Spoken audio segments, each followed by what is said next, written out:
Vamos a conversar con el doctor Omar Malud, que le agradecemos, porque bueno, es nuestro último programa junto a él, nuestro último programa, y bueno, nos dijo que sí, que venía con nosotros a poder conversar en este último programa del año 2025. Primero, doctor, ha sido un placer haberlo tenido con nosotros todo este año 2025, poder analizar. Quiero decirle una vez más que nuestra audiencia está muy contenta con usted, se siente, lo siente parte de la familia, valoramos mucho su esfuerzo que es un esfuerzo honesto, sin interés, como usted dice, yo ¿qué interés puedo tener yo después de haber vivido más que poder expresar mis conocimientos y que la gente reflexione? Así que bueno, pues primero decirle eso, ¿no? Y qué bueno, qué bonito poder tener este último programa con usted, conversando de la realidad, porque el doctor Malud no tiene pelos en la lengua. Cuando quiere decir algo lo dice que él ya no le tiene miedo a nada, pero esperamos poder tenerlo el próximo año junto a nosotros, como lo hemos tenido en este 2025, con toda la energía y con toda esa fortaleza y esa salud, porque esperamos en algún momento poder sentarnos con usted a hablar de cosas bonitas, de cosas buenas. Muchas gracias, Carlita. Muchas gracias, Jaime. Para mí ha sido un año maravilloso. Feliz de colaborar con ustedes, feliz de ser parte de este equipo. Y contento porque se convirtió en la razón de ser de una persona que ya está en sus últimos 10 años, digamos, ¿no? Porque yo pienso vivir 85 más. 85. Sí. Y poder desplegar toda mi capacidad y toda mi formación, ¿no? En opiniones como esta, como la que vamos a tener el día de hoy, ¿no? Doctor, hay un señor de Pozorja que tiene 123 años y está lúcido, camina. Pero ese come chimilla, ese come sándwich de chimilla todos los días. Anda campante como... Perdón la ignorancia, doctor, ¿qué es chimilla? Discúlpame, no lo sé. Mi mamá me hacía unos sándwiches, mi mamá compraba la canoa en $1, en un sucre, la canoa cuando era chiquito. Ajá. Y en esa canoa, en la red, venían pocotón de pescados chiquititos, que le decían chimillas. Oh, ya. Entonces esos pescados chiquititos, mi mamá les cortaba la cola y los freía en aceite de oliva, y me mandaba con el sándwich al colegio, con ese traía el pescado de salinas en unas marquetas de hielo, lo freía y me hacía sándwich de pescado. Entonces cuando yo iba al colegio, nadie me quería quitar mi sándwich porque olía a pescado. Pero puro omega eso, ¿no? Puro omega 3. Puro omega, claro. Por eso que era el mejor en matemáticas. Bueno, ahí ya salí de la ignorancia. Ahí salí de la ignorancia. Chimilla. Doctor, ¿cómo ve usted esas declaraciones del comandante general de la policía? Pobrecito. Porque yo le voy a responder así, señor comandante. En vez de poner 11.000, hubiera puesto 16.000, pues, en su proyección al comienzo de año. Para poder decir que ha llegado a la mitad.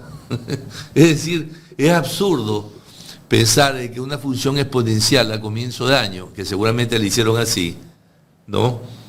Haya sido tan acertada como para pegar justo en el 12.000. Digamos que su proyección fue exponencial y fue así. Es lamentable, ¿no? Que hayamos llegado a 8.000. Porque si hacía una proyección lineal, le iba a dar 5. Ajá. Entonces hubiera estado por encima de su proyección.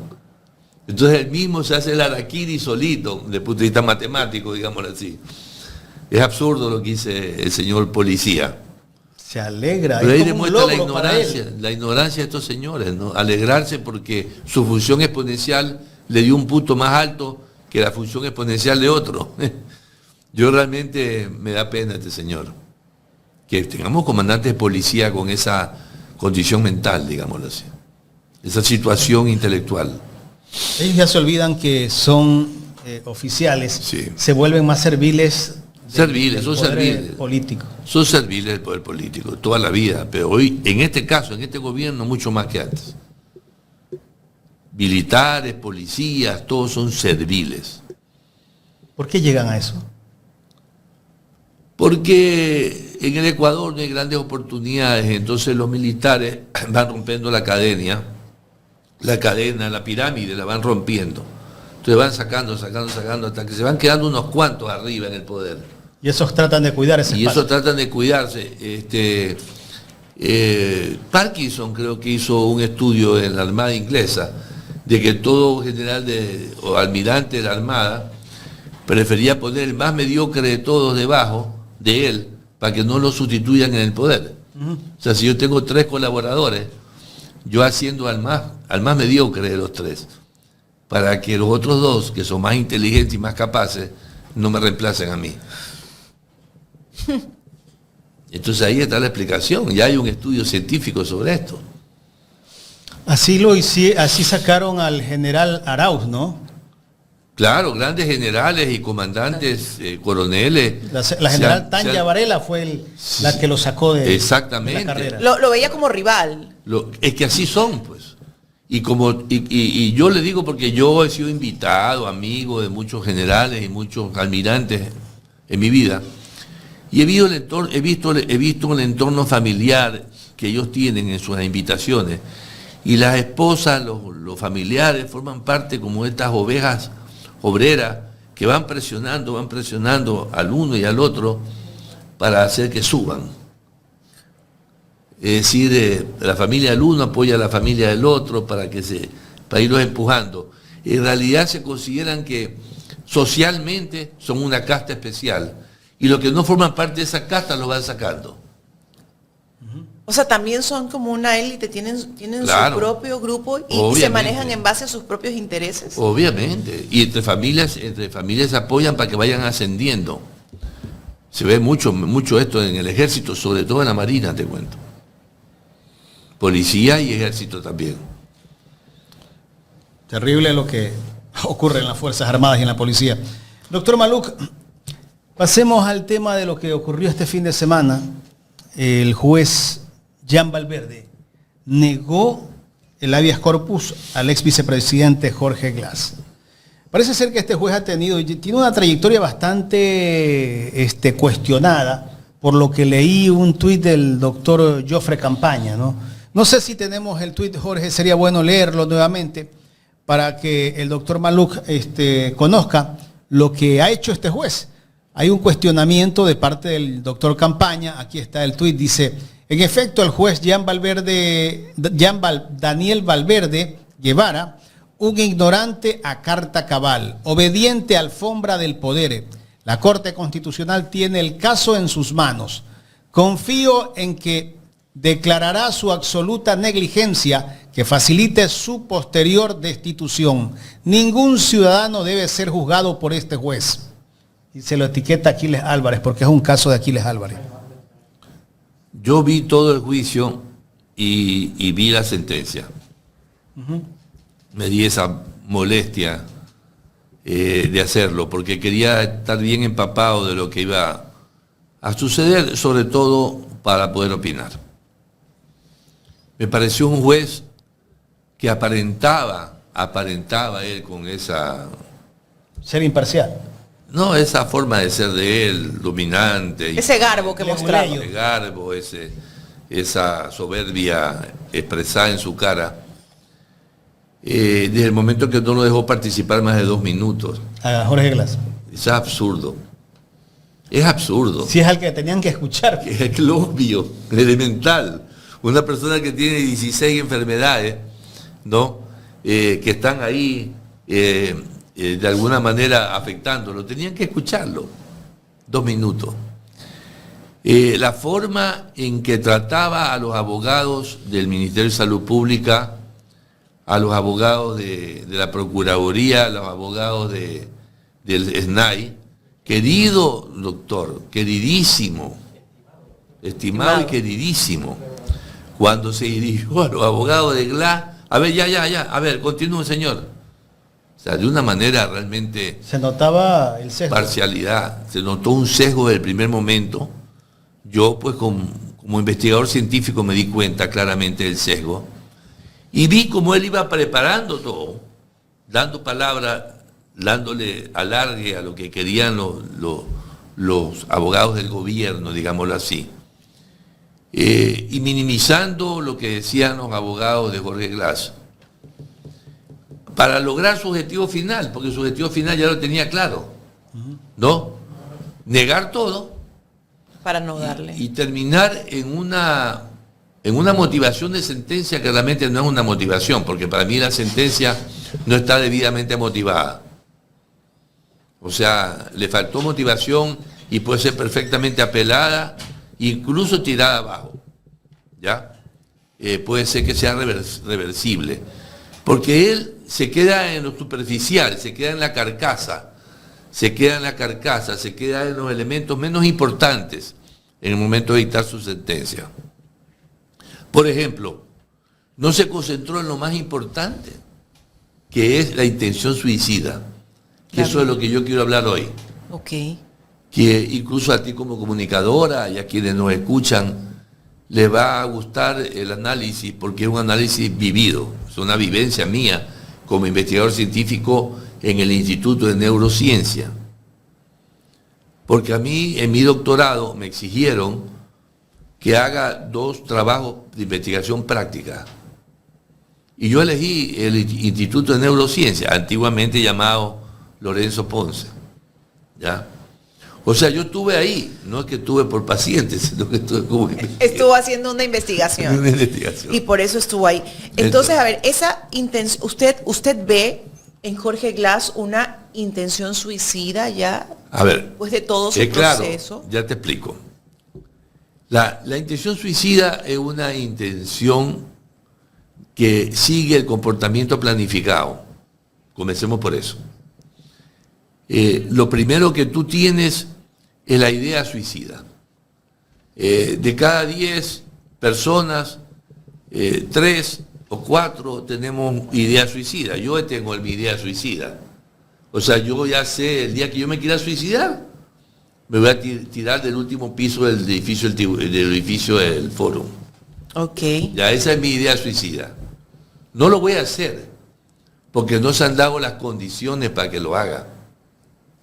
Pero el día que lo haga, me tiraré del último piso del edificio del foro.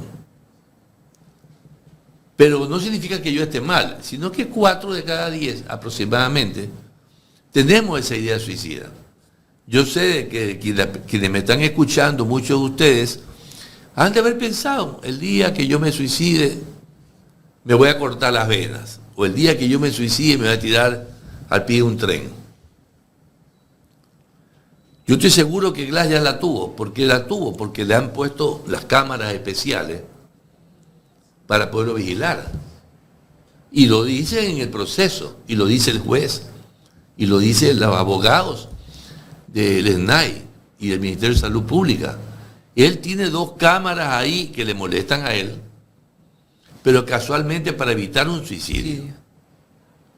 O sea que podemos partir del hecho de que ya Jorge Glass tiene una idea y una intención suicida. Y ellos lo saben, porque si le ponen las cámaras es porque tienen que haber visto algún tipo de comportamiento. Claro, ya lo saben en su trayectoria clínica.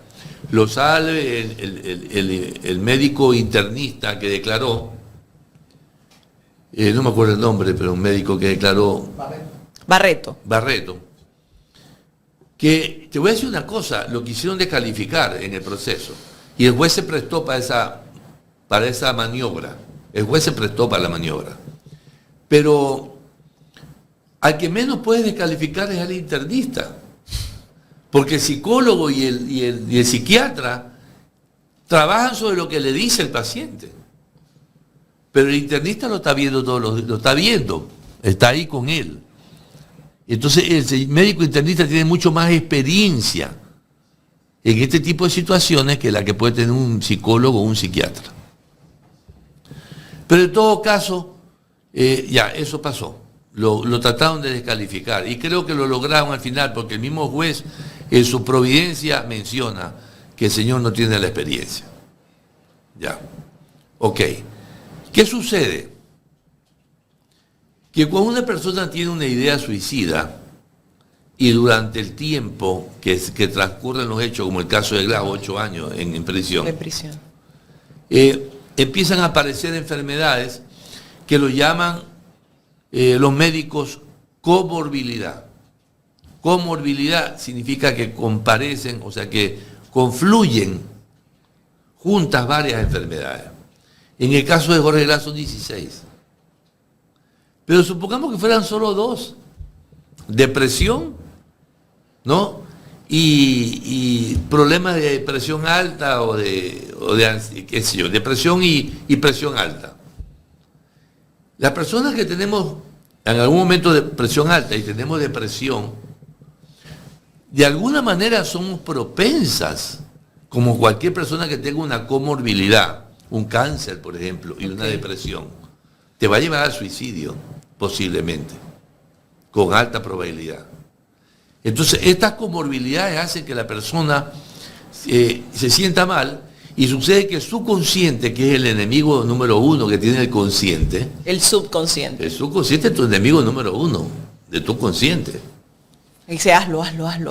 Te dice, y tú no que pensabas que te iba a matar algún día. Este es el momento. Hazlo ahora.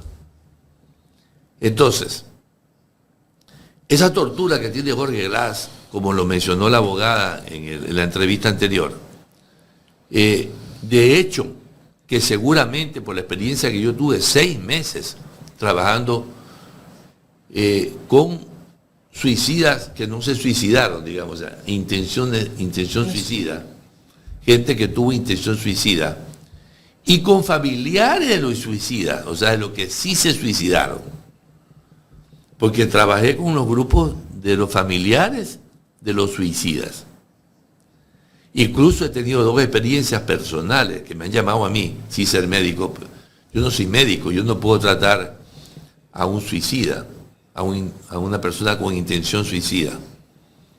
Es lo correcto. Pero me han llamado. Casualmente un sobrino de un abogado muy amigo nuestro, que ha sido mencionado en estas entrevistas, que lo salvamos, porque tenía una intención suicida muy poderosa. Incluso me llegó a decir un chico de 13, 14 años. El doctor Maluk me dijo, hay quienes nacieron para vivir como usted y quienes nacieron para morir como yo. 14 años. ¿No? Y él escuchaba que le decían, ya mátate, la vocecita de su consciente. También tuve otro caso del hijo de un amigo mío, que logramos también, le hice la medición suicida y le dije, llévala a un psicólogo, una psicólogo o psicóloga urgente, porque está en el borderline, o sea, el chico estaba en la escala de Beck, de 1 a 10 creo que es, estaba en 6. Y cuando tú estás en 6, en el borderline, ya debes estar bajo custodia familiar, o de un amigo o de alguien de confianza tuyo. Eso no te pueden dejar solo porque en cualquier momento... Es un crimen dejarte solo. Ok. O sea, el juez, y eso lo voy a decir después, el juez está a punto, en el caso que se suicide Jorge Glass, digamos que ojalá no pase, nos roguemos que no pase. Pero en el caso que se suicide, el juez va a ser responsable, y el Estado ecuatoriano también. ¿Por qué? Porque teniendo conocimiento y abocando conocimiento en un juicio, no han tomado las medidas correctivas para anticiparse al hecho. Y si el hecho se da, van a tener responsabilidad. Así que, señor juez, prepárese. Póngase a rezar que Jorge Glass no se suicide. Pero en todo caso, a ver, continuando con el análisis. Yo hice una investigación científica que le elevé artículo científico y que no la pude publicar yo porque me dijo la directora académica del Instituto de Neurociencia que yo no era médico. Entonces no la pude publicar. Y se la di como antecedente para que una doctora cubana del Instituto de Neurociencia sacara su tesis de maestría de psicología en la Universidad de Guayaquil. Okay. O sea, ese trabajo que hicimos conjuntamente con Daimarí Santos, Daimarí la utilizó ese trabajo conjunto para sacar su título de maestría. O sea, yo le puedo decir que colaboré científicamente con una maestrante, digámoslo, en psicología en la Universidad de Guayaquil, una excelente profesional, una cubana, muy simpática y muy bonita, Sobre todo, dice. además. Ya. Bueno, ¿qué te puedo decir? En todas esas conversaciones con parientes de quienes se habían suicidado y con los suicidas que no se suicidaron, digámoslo así, potenciales suicidas, que llegaron a hacer el acto, porque una cosa es la intención, idea, intención, acto. Ok. En O sea, el primero acto. tienes la idea. Primero tienes la idea. De ahí vas hacia la intención de Luego hacer. viene la intención, entonces llamas a un amigo, sucedió con el famoso basquetbolista amigo nuestro, ¿no? Que llamó a su mejor amigo y le dijo, A despedirse. me quiero matar, ¿ah? A decirle, a El despedirse, a basquetbolista decirle. famoso de la selección ecuatoriana. Me quiero matar, hermano. Ya mañana hablábamos tranquilo. Mañana ya fue tarde. En la noche entró al baño y se pegó un tiro. ¿Ya? Entonces, no sé si lo puede buscar el nombre de mi buen amigo, pero no me acuerdo el nombre. Yo soy malo para los nombres. Se suicidó un basquetbolista ecuatoriano famoso. Por una cuestión pasional. O sea, por mujeres también se matan los hombres. Más aún en la investigación te cuento que uno de los resultados del análisis multivariante es que los hombres son más decididos para suicidarse que las mujeres. Las mujeres se cortan y sacan el brazo por la ventana y dicen, vecina, me estoy muriendo. Ya. ¿Ya? Pero en los cambio, hombres no. el hombre va y se tira al pie de un tren o se tira al pie de un bus. O sea, el hombre es mucho más decidido. O sea, sí hay diferencia de género en el suicidio. ¿Ah? ¿Hace cuánto fue eso? 20 o 30 años. ¿Qué te digo? Toda esa investigación de la cual yo formé parte y yo la conduje prácticamente en el asunto de la investigación y las escalas de medición. No se dice cuestionario de investigación. Sí, ¿no? En medicina sí se escala. Ok. Y son los psicólogos los que desarrollaron las mejores escalas de investigación. De hecho, la escala de Likert fue usada por psicólogos por primera vez. Entonces, en psicología es donde más se utilizan las escalas de medición. Nosotros en estadística le llamamos cuestionario de medición. Allá le llaman escala de medición. También hay científicos que le llaman escala, o sea, en muchos papers científicos hoy en día se utiliza la expresión escala de medición. Y hay como 20 escalas. A mí me extraña mucho que el señor juez, que tiene internet y que tiene inteligencia artificial, no haya preguntado por una escala de medición o no le haya hecho hacer durante el proceso una medición de intención suicida a Jorge Glass. Omisión grave del juez. ¿Por qué? Porque cuando una persona llega al borderline, como me pasó a mí con el sobrino de un abogado mencionado por ti y el hijo de un amigo personal mío, en ambos casos le hicimos la escala de medición y estuvieron, el sobrino estuvo por encima de 7 y hubo que internarlo. La regla dice que si tú pasas de 6 en esta escala de 10, Necesitas. tiene que ser internado. No es que, te vas a suicidar. No, no. La regla de matemática es clara, porque las escalas de medición tienen el 99% de exactitud. Tú haces la medición con un experto en manejar la escala y si te sale 7, adentro. A protección, a medicina, a darte antidepresivos y a ponerte una persona que te custodie. Estar en Claro, observación. Exactamente, una persona que te custodie. Ahí me extraña muchísimo, no sé si los abogados lo hicieron, los abogados de Glass, pero me extraña muchísimo que no se haya presentado una escala de medición de la intención suicida, porque con tener 4 o 5 sobre 10 ya era suficiente para que lo manden a una clínica, no a neurociencia, Al neurociencia va con 6 o 7. Pero con 3, 4, 5 debería ir a una clínica. No, y con todas las patologías que manifiestan. Exactamente. 18 patologías. Hay comorbilidad. Comorbilidad de 16 patologías. 16, 18. Con 2 ya se justifica un suicidio desde el punto de vista de la persona que tiene la ideación suicidia. Pues, pero yo te reconozco, yo tengo ideación suicida. Yo ya te dije cuál es mi idea suicida. Si yo llego a tener un cáncer y entrar en depresión, soy candidato a suicidio. Que felizmente no se ha dado. Tengo diabetes, sí, hipertensión arterial también, pero no un cáncer. Pero me extraña la actitud del juez, la dureza del juez. Pero continuemos. ¿Cómo es posible que este juez no se haya dado cuenta o no haya investigado? No le pido que sea psicólogo ni que sea investigador científico, es algo tan elemental, ¿no? Desde el punto de vista humano, una persona que es potencial suicida, que de hecho Jorge Glass lo es, desde el momento que le pusieron unas cámaras para vigilar si se suicida, es un potencial suicida. Lo está reconociendo el propio Estado, lo está reconociendo el SNAI, ¿no?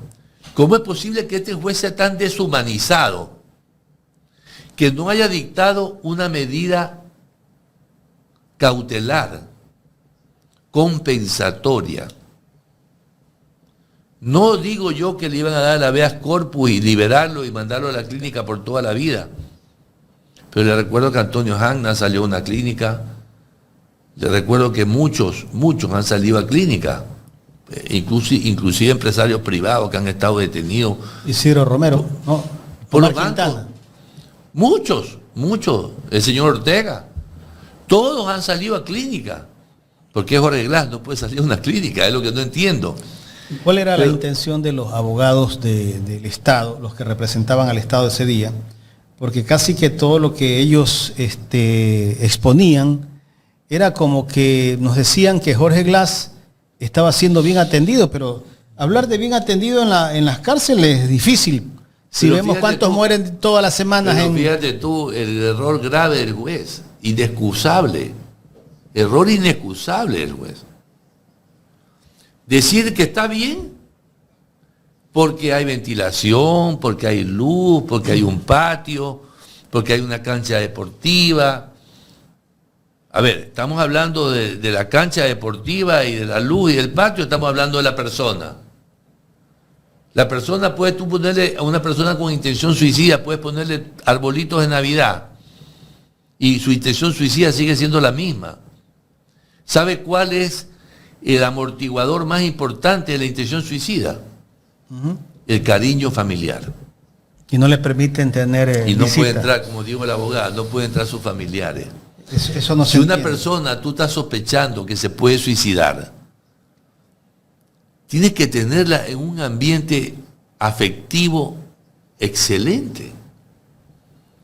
Si la cárcel no se lo puede dar, sácalo un mes. Yo le hubiera dado 3 meses en clínica hasta poderle medir la intención suicida y se recupere de una serie de enfermedades, etcétera. Y luego podría volver a la cárcel, digámoslo así, como una medida compensatoria. Pero en el momento que este cruel juez, porque no tengo otra palabra que cruel juez, no le da ninguna medida compensatoria, está asumiendo que está bien y está asumiendo la responsabilidad posterior de la muerte de él. O sea, si le pasa algo a Jorge Glass, si se suicida, sí. Si se suicida, sí. Si no le pasa nada, no. Pero si se suicida o se muerde de repente un paro al corazón, como dijo la abogada, el juez asume responsabilidad. Está sujeto a ser demandado él y el Estado ecuatoriano. Porque tiene conocimiento de causa de lo que te está pasando a Jorge Glass. Bueno, y la evaluación, el diagnóstico que presentó la defensa de Jorge Glass es clara, es evidente. Es que, doctor, hay algo que me queda, no sé, el sinsabor. Más allá del el papel aguanta todo, se dice, ¿no? Pero es evidente las condiciones en las que está Jorge Glass. Es evidente que está en una cárcel. ¿Por qué no lo presentaron físicamente? Por eso. Porque es evidente. No querían que lo vean. Te voy a decir una cosa. Una cosa es ver una persona en Zoom. Y otra cosa es cuando tú estás con la persona al lado. Yo, cuando he estado con los potenciales suicidas al lado, y he conversado con ellos, incluso con uno de ellos me reuní en una cafetería. Le dije al padre, tráemelo aquí. Tomamos un café, conversamos. Yo no soy médico, tengo que aclararlo. No me corresponde hacer eso. Lo hago solamente con mis amigos, que me piden un consejo, nada más. Y lo cobro. Es gratuito para mis amigos, cualquier cosa que yo les pueda decir. Consejo de amigo. Y siempre los derivo, vayan a un psicólogo. Pero me reuní en una cafetería, conversé con él, el chico estaba un poco en la defensiva, pero luego aflojó, conversamos. Y no tienes idea el agradecimiento del padre, y no tienes idea de lo bien que se sintió el chico. Estamos hablando de un joven de 21 años, ¿no? Y que tenía motivos suficientes para poderse querer suicidar.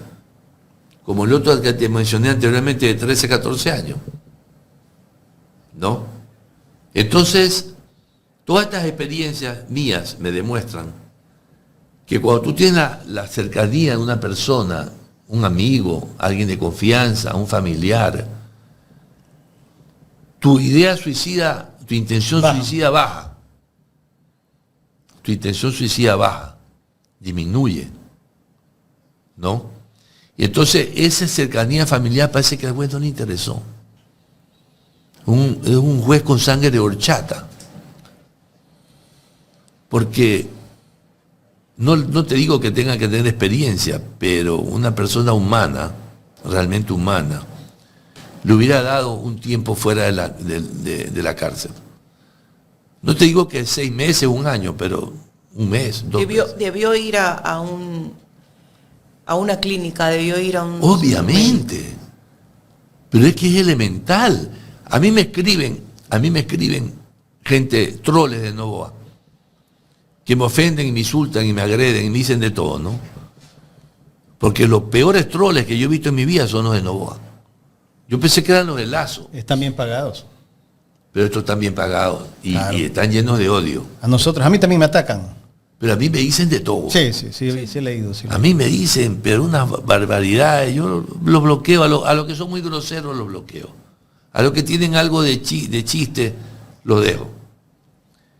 Pero me dicen, pero todos los presos están igual. No, no es así.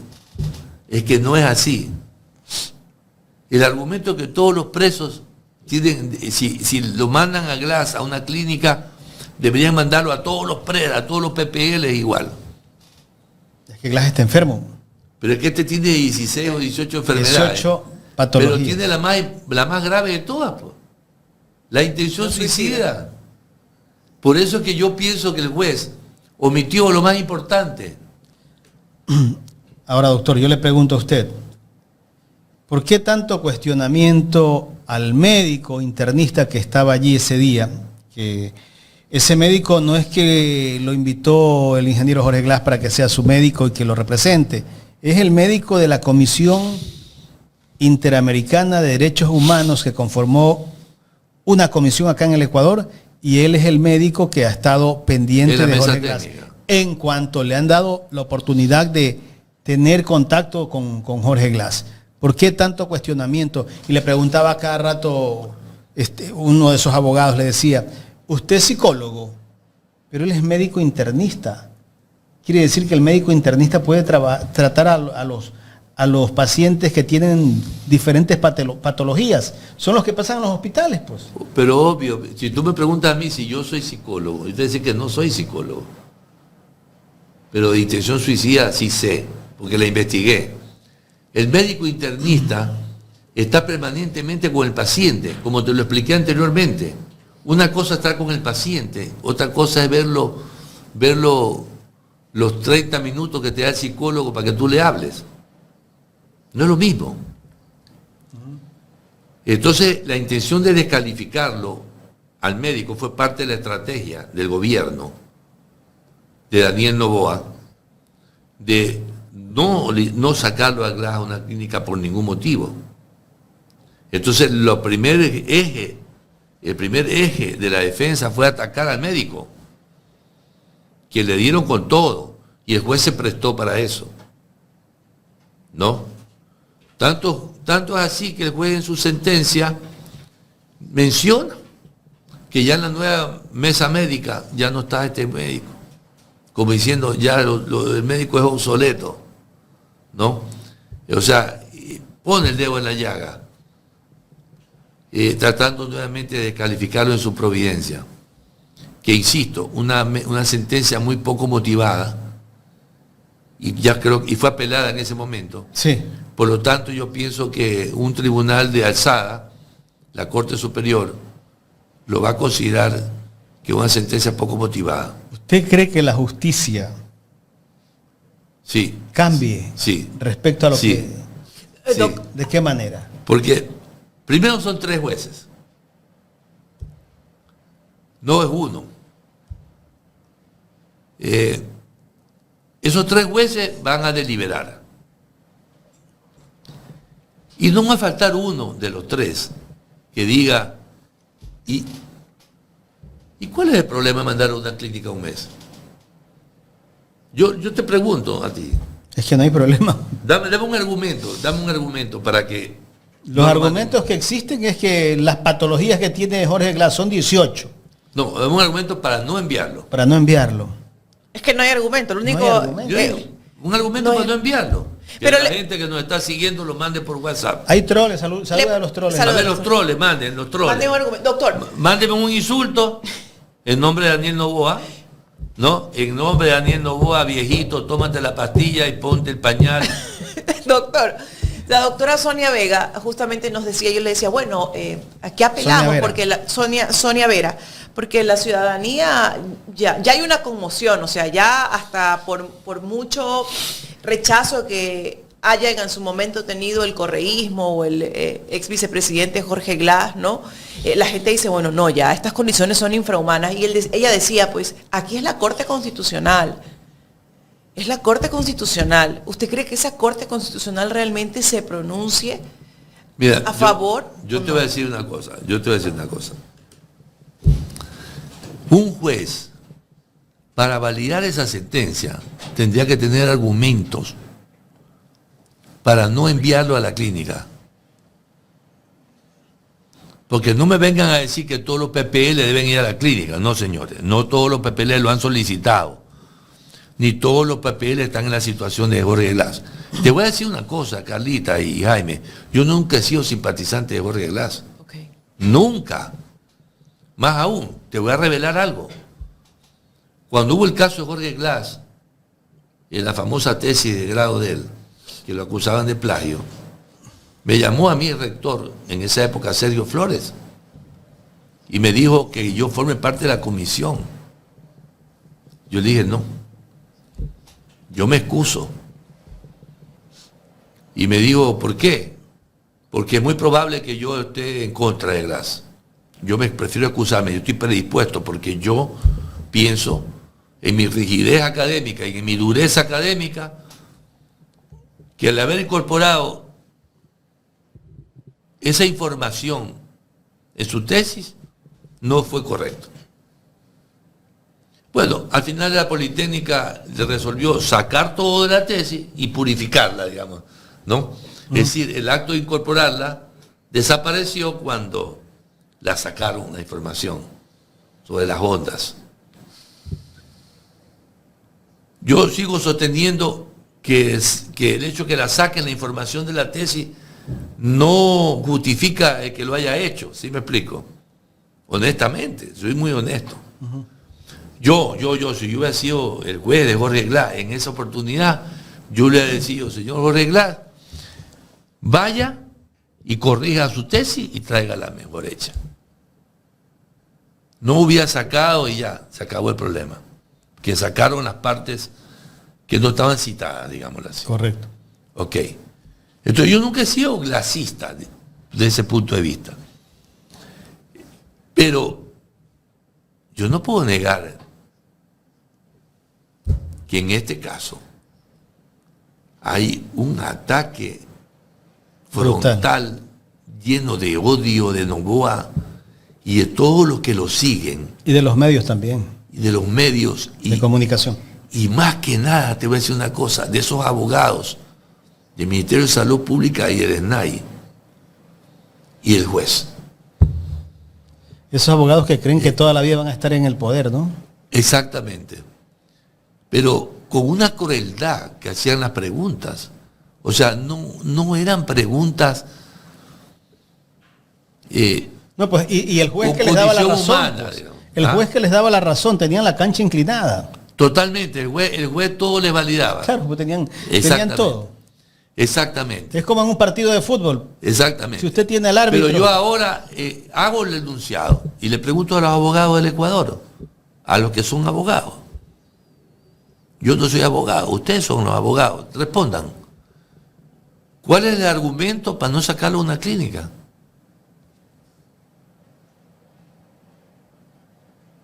¿Falta de seguridad?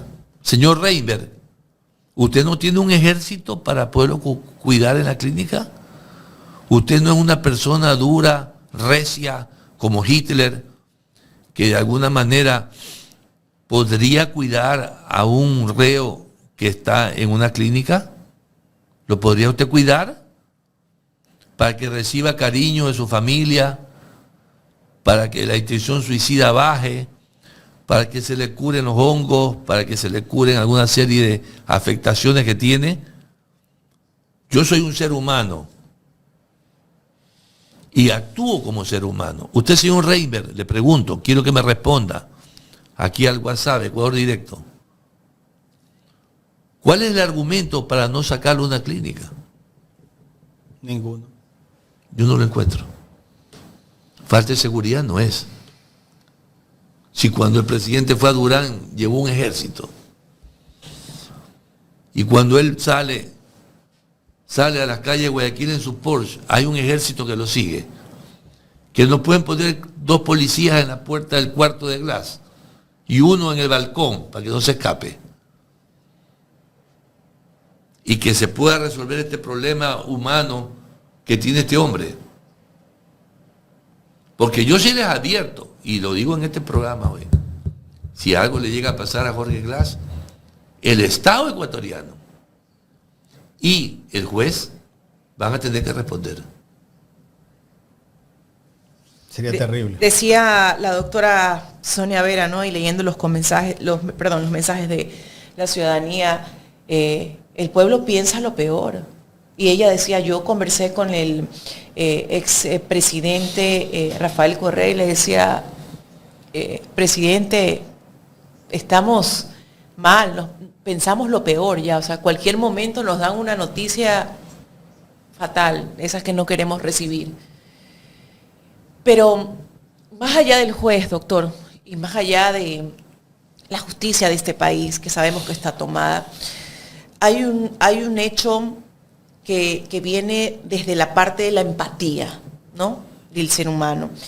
Y bueno, con todos los temas expuestos, con la prensa en contra y con toda la exposición que se le ha hecho a Jorge Glass, el odio que se ha sembrado, era eminente, ¿no?, que la gente tenga un rechazo. Pero hemos ido viendo, y no sé si usted concuerda conmigo, si no, o si estoy mal me corrige, que la gente, más allá del odio, con esto evidente, que es ver las condiciones de Jorge Glass, ya ha ido rechazando ese odio. Y te dice, oye, bueno, o sea, tú puedes odiar a alguien, tú puedes ver a alguien sentenciado, pero esas no son las condiciones. Es como que la gente empieza a darse cuenta de que se están ensañando, de que no es una justicia acorde a lo legal, sí, sino que ya hay algo dirigido, o sea, ya estás torturando a alguien de forma dirigida, de forma directa. Y eso, ¿no cree usted que también empieza a ser conciencia social, hacer algo de empatía, incluso en los opositores, en quienes no han estado de acuerdo a lo mejor con Jorge Glass o no simpatizaban ni con él ni con el correísmo? Totalmente. Yo te digo una cosa, mi caso. ¿Qué más que mi caso? ¿Ustedes me han escuchado a mí defender a Glass alguna vez? No. Nunca. Nunca fue de mi simpatía cuando era estudiante. Yo nunca he sido simpatizante de Glass. Pero eso no quiere decir Pero que... yo me he dado cuenta de la barbaridad que han hecho con él, pues.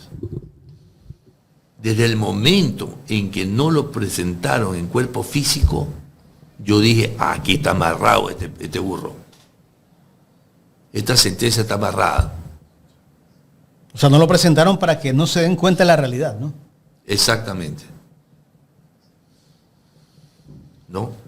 Entonces, cuando tú lo ves físicamente a él, te vas a dar cuenta del estado en que se encuentra. Y luego, la forma que se fue dando el proceso, en que los señores de abogados, acusadores, los defensores del gobierno,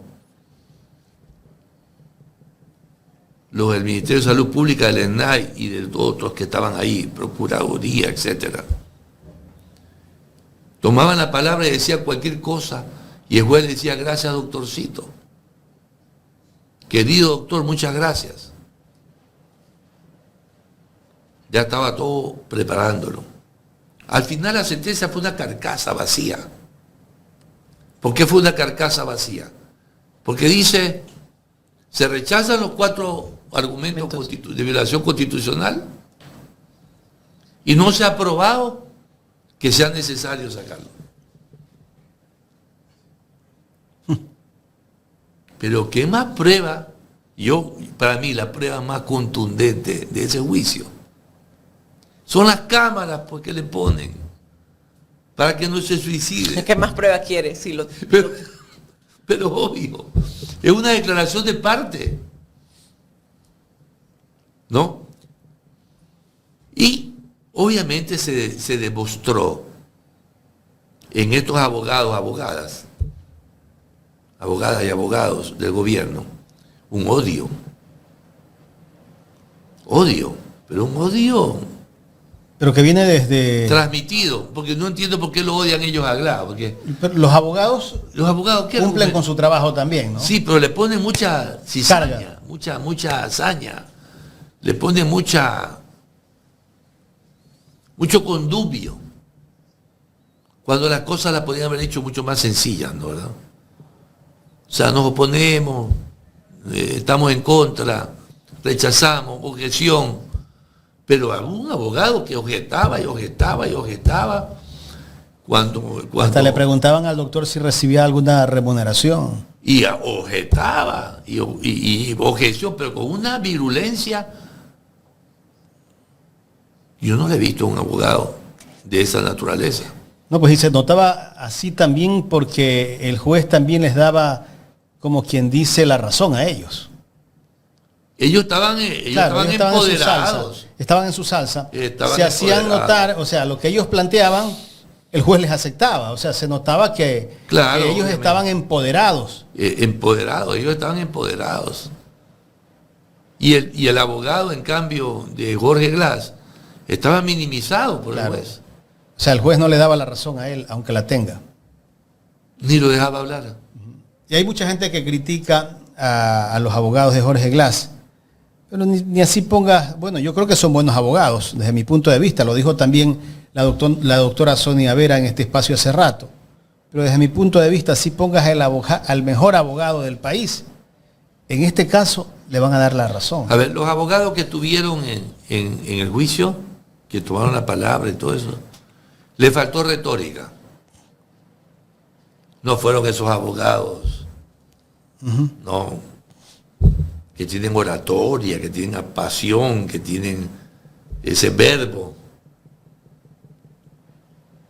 Pero el resultado había sido el mismo. Igual, así es. El mismo, estaba amarrado el burro. Igual era el mismo resultado, eso es lo que yo siempre he dicho, ¿no? la gente puede criticar a los abogados, pero el mejor abogado que ponga Jorge Glass no va a tener la razón. No, porque la justicia está tomada. Mientras venga la orden desde Carondelet, no va a tener la razón. Y no digamos que viene de otro lado, viene de Carondelet todo. De Carondelet al Consejo de la Judicatura, que lo tiene Mario Godoy, y él es el que da órdenes desde allí. Así es. Pero bueno, se ha destapado en algo esa situación que está viviendo la justicia, ¿no? Hace pocos días, ese director provincial de la Judicatura de Pichincha se reveló a través de un audio de cómo pedía favores para que atiendan la defensa de un narcotraficante, ¿no? El brazo derecho de Mario Godoy. ¿Usted qué cree que va a pasar con el caso Mario Godoy? ¿Lo van a blindar o al fin de cuentas van a permitir que vaya a juicio político para luego su destitución? Va a ir a juicio político, pero van a dilatar todo hasta la calandra griega, como se dice. ¿Y lo van a salvar? En el momento de la votación final no lo van a poder salvar porque el prestigio político va a ser muy, muy alto. Claro, pues están... Se notaría que están del lado del narcotráfico. Claro. De hecho, que ya el pueblo ecuatoriano abrió los ojos y muchas personas están diciendo, yo no hubiera pensado que el gobierno de Noboa estaba metido con el narcotráfico, pero parece que es cierto. Ya con esto se demuestra. O sea, ya hay... O se demostraría. Ya hay incluso comentaristas, opiniones como Carlos Vera, que lo he escuchado en algunas ocasiones, y otros. Carrión. José de Lucas nos envía una pregunta, doctor. Sí. Dice, ¿cuál es el miedo del gobierno de liberar a Jorge Glass? Lo ven como un trofeo político, tenerlo en la cárcel. Entonces, ya que hace falta un cafecito, ¿no? Sí, por favor. ¿Que no le han dado cafecito, doctor? Está el desayuno. Está el desayuno. Llegué como un pordiosero. Doctor, no diga eso porque el desayuno está afuera. Está fuera el desayuno. Yo no vi nada, pero en todo caso, mejor respondámosle la pregunta. Sí. Omar Noboa mandó el desayuno. Ah, qué bueno. Qué bueno. Todavía no puede hacer ninguna crítica porque no ha desayunado. No, pero ya la voz me estaba fallando. Ya siento debilidad. Bueno, a ver, es un trofeo político, Jorge Glass. Yo antes pensaba que no, si sabes. Yo antes pensaba que estaban exagerando, que Glass era un trofeo político, que era el símbolo del anticorreísmo, y eso es. Es una derrota sobre el correísmo, tenerlo preso a Glass. Es una derrota, es un triunfo de Noboa haberlo sacado de la Embajada de México. En ese momento es un triunfo para Noboa. Claro. En ese momento él se catapultó como el anticorreísta más ferviente y pudo captar esa votación. Claro. Mira tú que hoy en día los juegos de los jóvenes. Yo te digo porque veo a mis nietos todavía ya tan grandes y siguen jugando. Siguen con esas guerras, esas batallas. Tomarse las embajadas, tomarse los castillos. Noboa se tomó la embajada. Sacó a un prófugo de ahí. Es una saga. Es una saga, correcta. Glass es parte de una saga. Entonces, sacarlo a una clínica sería como decir, se nos está yendo la presa. Y han de decir en la mente perturbada que tienen ellos, ¿no? ¿Y si se nos escapa de la clínica?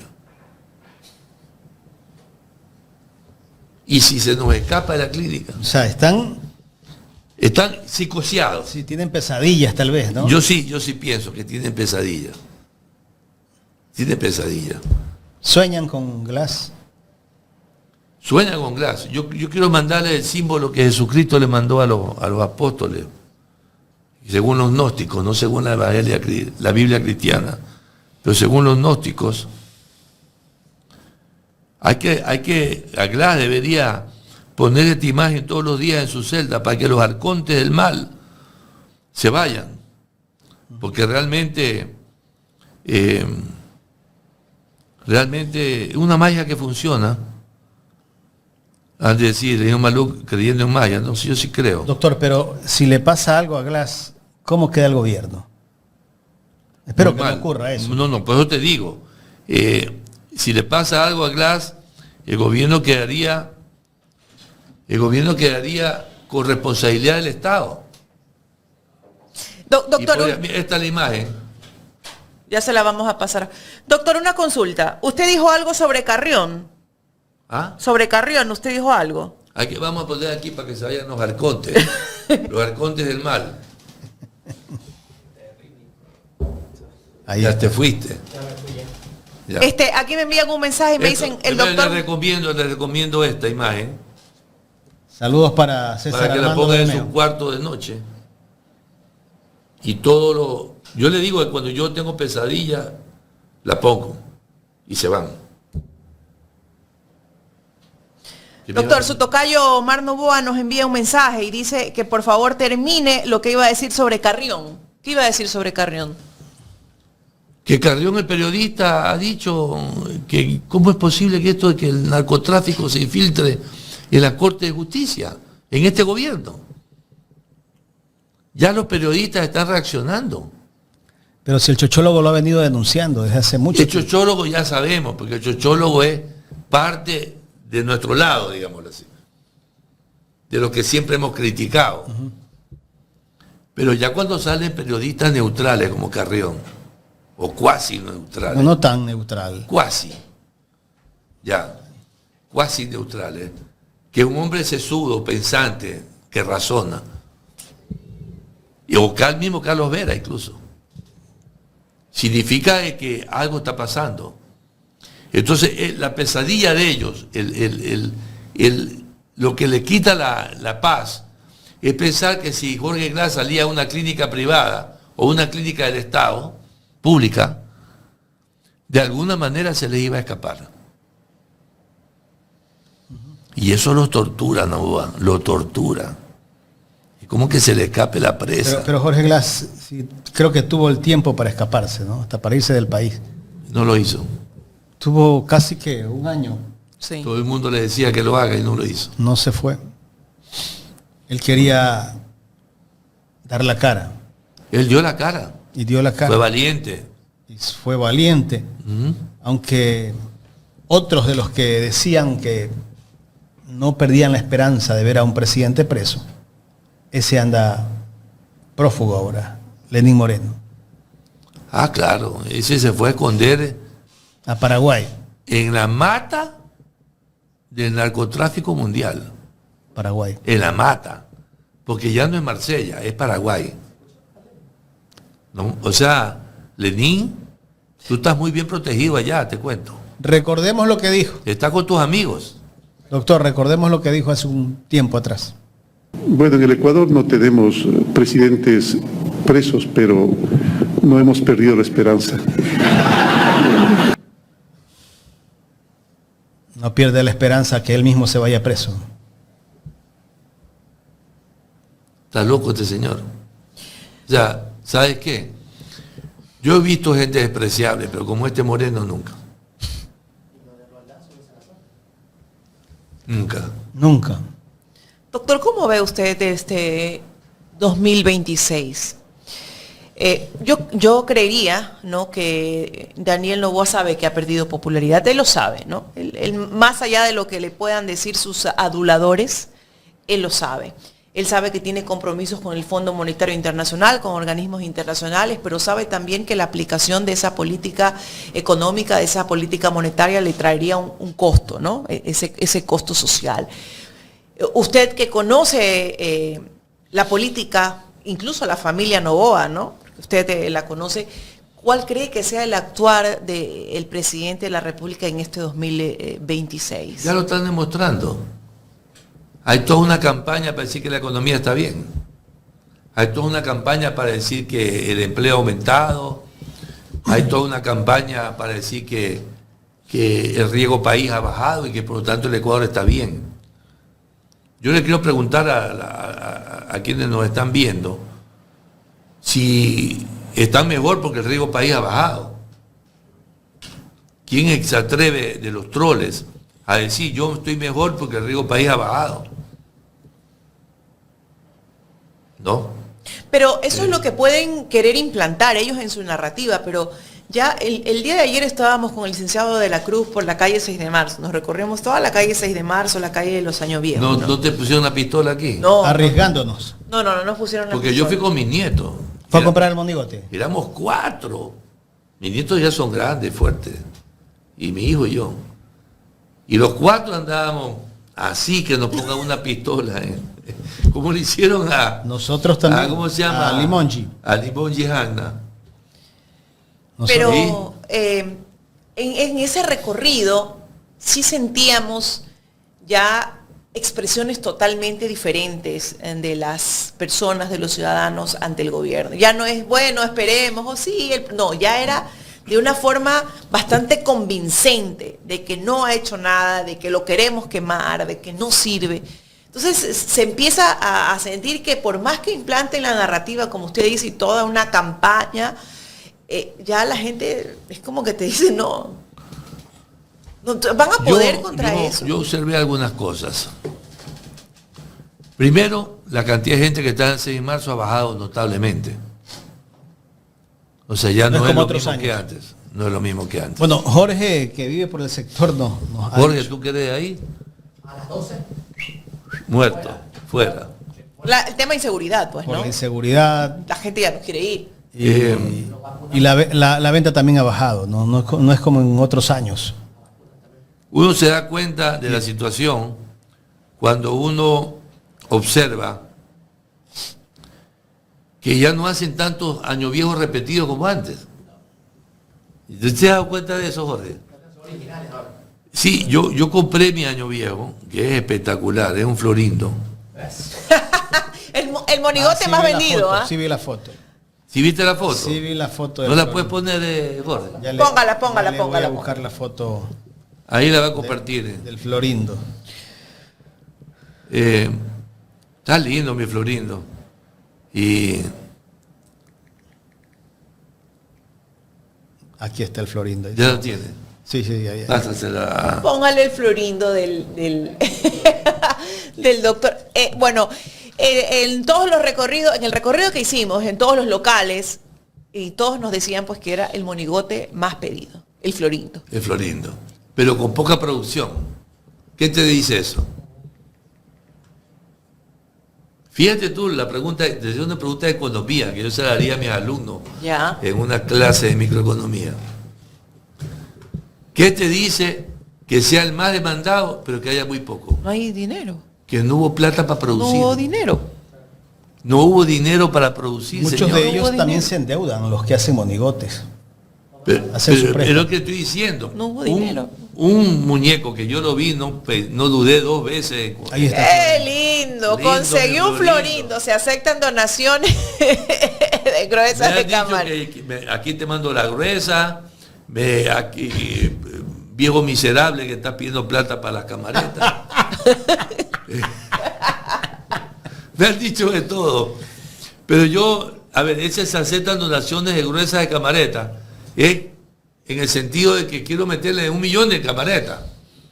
Chuzo, pero va a explotar usted. No, yo he comprado 400. 400, doctor. 400 le voy a poner. ¿Y dónde lo quema? En Salinas. Ah, se lo lleva a Y salir. compré una esta de 10.000 cohetes.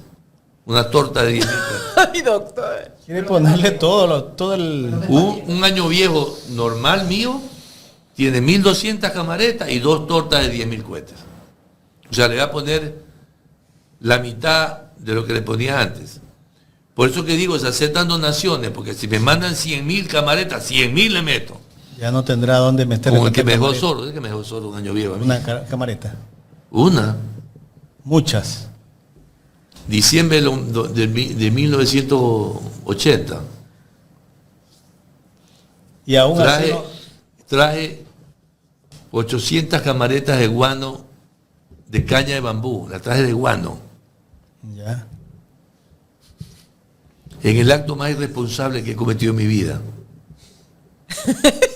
Habían secuestrado a Brice, a Salvador Brice, al hijo de Correcto, Salvador. el ¿Se de acuerdan? Almacenes Brice. y había la cabeza él, apareció después. Y tenían toda la carretera controlada y no sabía cómo pasar mis camaretas de Guando para Guayaquil. Chus. Entonces, cometí un delito. Es delito. Porque llené la caja de papel tapiz con una factura de papel tapiz y la llené de camareta. Y cuando paró la policía, ¿qué? Papel tapiz, siga. O sea, hice contrabando ya.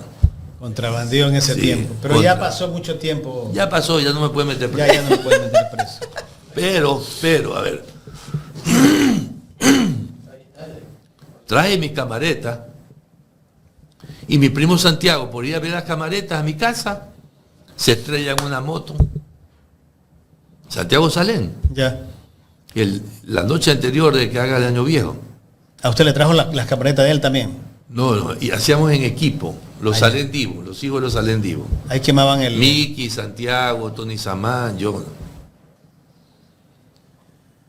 Y entonces Santiago, emocionado por las camaretas, fue a verlas. Y se estrelló debajo de una Ford. Iba con un asistente, un arquitecto de él que se llamaba Mario Baltic, un argentino. Y terminó Santiago en la clínica Alcíbar, operándose la rodilla y una situación muy grave, casi se muere. Se metió debajo de la camioneta. Quemo yo el año viejo, ya Santiago no estuvo, y yo le dije, Santiaguito, él me escuchaba, y le dije, Santiaguito, estate seguro que vas a escuchar hasta acá el año viejo. Yo estaba en Rosa Borja y casi Francisco Segura, a unas 4 o 5 cuadras de la clínica Alcíbar, Cerca. cerca. En toda la esquina había Ricardo Patiño y al frente los Bernaza. Y a media cuadra más allá, Carlos Hidalgo, que fue gobernador de Atalá. Prefecto y gobernador también. Carlos Hidalgo Villasís. Sí.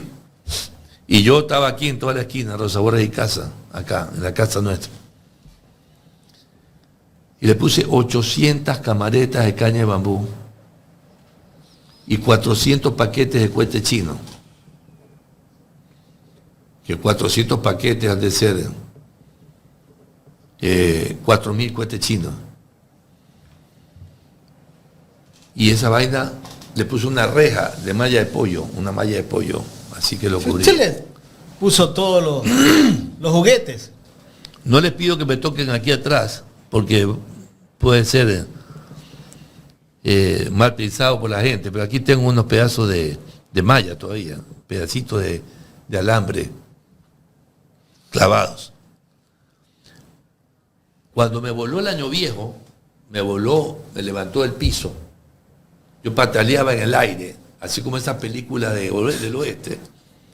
Y caigo de bruces contra el piso. Mi hermana Nadia, que en paz descanse, que tenía una fuerza extraordinaria, me logró agarrar con mi madre. Me llevaron a la misma clínica Alcíbar donde estaba Santiago Salén. Y me hizo cirugía estética porque todos mis glúteos estaban llenos de perforaciones de perdigones, de los alambres de la malla. Y perdí totalmente el oído. Este oído yo no oigo. No oyo, como dice aquí nada. Y la cirugía estética de la nalga me la hizo, la nalga, está bien dicho. Está bien dicho. Me la hizo Eduardo Alcíbar. El que ya falleció. Fallecido, que en paz descanse. Con mi mamá al lado, porque yo dije, no te vayas aquí por si acaso, cualquier cosa, tienes que estar tú presente. O sea que usted tiene nalgas nuevas. Y mis nalgas yo tengo cirugía estética en las nalgas. Y en ese tiempo no existía. No nadie se ha hecho eso. Ni siquiera el primero, récord mundial. Pero te voy a decir una cosa. Terminé al lado de Santiago por emergencia. Y el otro me miraba así, y yo boca abajo así. Y el man me miraba y me decía. Y yo le decía. Estamos hablando del de Santa Priscila. Sí, Santiago Salén, mi primo hermano. Es para reírse hoy en día, pero qué trágico que fue. Santiago casi se muere y yo casi me muero. Ese fin de año suicida, suicida de ese Bueno, año. hemos revelado un secreto para finalizar el 2025. Yo quiero hacer Las nalgas del doctor Maluk son reconstruidas. ahora que estamos en esta parte, yo quiero hacerle... Oye, va a aumentar la demanda. Oiga, Va a aumentar la demanda. Po. el otro día conversábamos con el doctor Maluk, que ha sido amigo de Carlos Julio Arosemena, Íntimo. Panas del expresidente de la alma. República, ¿no? Sí, pana. Y del hijo. ¿Usted también anduvo en esas noches de bohemias de Carlos Julio? No, yo no, pero yo sí iba cuando era presidente, con mi tío Miguel Salendivo, el papá de Santiago, que fue ministro de Obras Públicas Y después fue gobernador. y después fue gobernador. Y el gobernador fue De Bucarán. De Bucarán. Pero fue ministro de Carlos Julio. Y iba a Quito, al Hotel Quito, me alojaba en el Hotel Quito, el hotel del que tengo unos grandes recuerdos maravillosos. Y yo lo veía pues en su borrachera a Carlos Julio, varias veces. Quiero enviarle un saludo muy especial a mi hermana del alma, a Fiorella en Australia, que nos está viendo. Saludos para Fiorella en Saludos. Australia. Lindo nombre, Fiorella. Fiorella, Lindo. claro. Envíenle un saludo a Fiorella. Saludos, Fiorella. Para De Fiorella, Brasil. de Manabí para el mundo, desde allá en Australia. Vamos a estar allá el fin de año en Manabí, como siempre, en la tierrita. Vamos a darnos un brinquito por la tierrita. Un abrazo gigantesco. Te amamos mucho y te extrañamos mucho en esta Navidad. Dejando bien en alto el nombre del Ecuador, de las mejores estudiantes de Obviamente, Australia. Fiorella. Fiorella. Me imagino yo. Claro, Ahora Fiorella. Así es. Un abrazo gigantesco. Comparta la transmisión, participe del super chat 8043-801, la cuenta del Banco Internacional. Póngale el like. Ponga like y también PayPal, Tenemos mensajes de jaimeandres11@hotmail.com. superchat también. Jorge, no sé si los pueda leer usted. Doctor, que está- hay una petición. Sería bueno que desarrolle el tema que estaba tratando el doctor de Carlos Julio. Déjeme terminar con esto. Hay una ¿Está petición. pidiendo eso? Sí. Hay una Bien. petición aquí. Dice, se podría pedir como propósito para el 2026 que el doctor Maluk analice, estudie el mundo cripto, o sea, el de las criptomonedas, Sí. y nos explique un poco para poder tener conocimiento él como investigador, ya que, bueno, es un campo que se está Interesante, sí, es un campo abriendo, nuevo, sí. nuevo, interesante. Y otra cosa importante, que también nos dé unas pequeñas clases cuando viene sobre el reseteo monetario. Sería Interesante. bacán, súper interesante. Lo vamos a hacer. Porque es un tema interesante que muy pocos lo conocen. Entonces es interesante, digamos, la redundancia. Al menos aquí en Ecuador no es como Exactamente, gente que sí. conozca mucho sobre ese mundo. Jaime. Ahora sí, doctor. Lo de Carlos Julio, usted dice que lo conoció cuando fue presidente de la Y República. de chiquito lo conocía a Carlos Julio. Iba a la casa de él. Mi mejor amigo fue Carlos Julio Arosemena Pite, el hijo. Ya. Eh, Era un personaje, Carlos Julio, ¿no? sí, un hombre muy inteligente, brillante. Un tipo Pero siempre le gustó la chicha, ¿no? toda la vida. De hecho, que hay una teoría que dice que cuando él le hicieron el golpe de Estado, él estaba en esa reunión, en esa cena con el embajador de Estados Unidos y todo. Y el exceso de trago no fue tanto. Me dijo mi tío Miguel Salendivo que fue algo impresionante porque Carlos Julio estaba muy bien y de repente, ¡frac!, se desmoronó. O sea, que no es el proceso normal de un borracho. O sea, el proceso Algo le normal pusieron. le pusieron droga. Mi tío Miguel Salendivo me dijo a mí que él pensaba que le pusieron droga. Entonces, que no es normal, y tiene razón mi tío, tenía razón porque ya falleció, pero tiene razón en el sentido de que un borracho no es que está muy bien y de repente ¡pac! Va poco a poco, lentamente, ¿no? Y Carlos Julio era bueno para el trago. No es que un presidente de la República, de repente en una cena con embajadores de Estados Unidos y otros países, de repente ¡pac!, se desmorone como borracho y quede como un plomo ahí. No. Y que mi tío subió enseguida, porque lo hicieron subir y lo llevaron a la habitación, y que mi tío subió a la habitación y él alcanzó a balbucear y a decir, algo me pusieron. Parece que ese golpe de Estado que le dieron la droga que le pusieron el trago fue a propósito. Te estoy dando una exclusiva que nadie la tiene, ¿eh?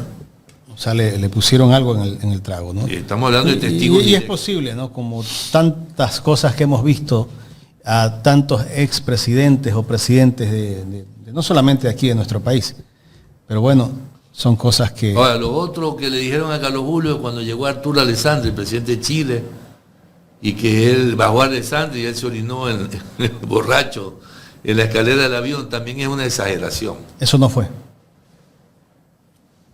Creo que tenía ganas de orinar y dijo, quiero ir al baño, y entonces no le esperó a Alessandri, sino que se fue al baño. Pero no es que se orinó en la escalera del avión. Y que por eso lo tumbaron, dicen. Y que por eso lo tumbaron. Eso no fue cierto. No, o sea, no fue cierto que se orinó en la escalera del avión. Que fue al baño, sí. Y que Arturo Alessandri consideró que era una falta de respeto al presidente de Chile. De momio, como dicen los chilenos, los pelucones le dicen momio. El presidente de los momios. Pero de ultraderecha, pues no Alessandri. Carlos Julio era de derecha, ¿no? No, Centro. no, un nacionalista revolucionario. Acuérdate de Carlos Julio en la playa de... Carlos Julio, cuando fue diputado en ese entonces... Él hizo votar en contra allá en Uruguay. Fue diputado de Sixto. Él fue que dejó el último décimo que consiguió la clase trabajadora. Carlos Julio era realmente un hombre progresista, nacionalista, amante de su patria. No era un tipo de derecha. ¿Por qué lo criticaba tanto la prensa? Porque era pro Castro, no era enemigo de Cuba. Y en esa época estaba de moda ser enemigo de Cuba. Como ahora, enemigo de Bueno, pero en Venezuela. esa época, sobre todo. Acuérdate de la época de Bahía Cochinos y todo eso. Entonces, para los americanos, ser amigo de Cuba era un delito, Era un delito. grave a nivel internacional. ¿Usted vio la entrevista que le hizo Diego Oquendo a Carlos Julio? Sí, pero no me recuerdo muy bien. Si tú me haces acuerdo, yo sí la vi. Que dije, le preguntó cómo andan sus vicios masculinos. Sí. Y él le respondió inmediatamente, ¿cómo andan sus vicios femeninos? Claro. No, pues y en el Club La Unión, que fue con una señorita y... El guardia les dijo que... No, qué guardia. La señora que estaban adentro, la esposa de los socios, de abolengo, de apellidos de abolengo y de rancia oligarquía guayaquileña. Dijeron, pero usted no debería venir con una señorita de dudosa reputación. Y él le dijo, disculpen señora, pero la señorita no es de dudosa reputación, ella es una prostituta. La dudosa reputación son ustedes. ¿Cómo la destruyó con eso? Eso es un clásico, eso es recordado en la historia. Eso es único. Carlos Julio tenía una cosa maravillosa. Únicas. ¿Algunas anécdotas que se acuerda usted de las que ya contamos aquí? Pero no de él, sino mía. Ajá. Que yo he hecho yo era gallito de pelea, pero tú sabes. Me creía, por lo menos. Me peleé con mi ex esposa, pero estoy divorciado de ella. Y había una fiesta en la casa de Carlos Julio. Y se ríe, él se acuerda y se ríe. Había una fiesta en Vallenita. Ya. En la casa de Carlos Julio en Vallenita. Y nosotros vivíamos en el Tiburón, en Salinas, en Chipipe. Me peleé. Y en esos momentos de rabia que todo turco le dan, dije, ándate tú, que yo me voy caminando. ¿Y tú crees que yo cuando dije eso me pensé la distancia? Me demoré 4 horas para llegar. Para llegar a la fiesta. De noche. Tú sabes lo que es cruzar caminando, toda esa parte de la Libertad, luego todo lo que es la parte de la refinería esa que va hacia Vallenita, Ajá. que es oscura.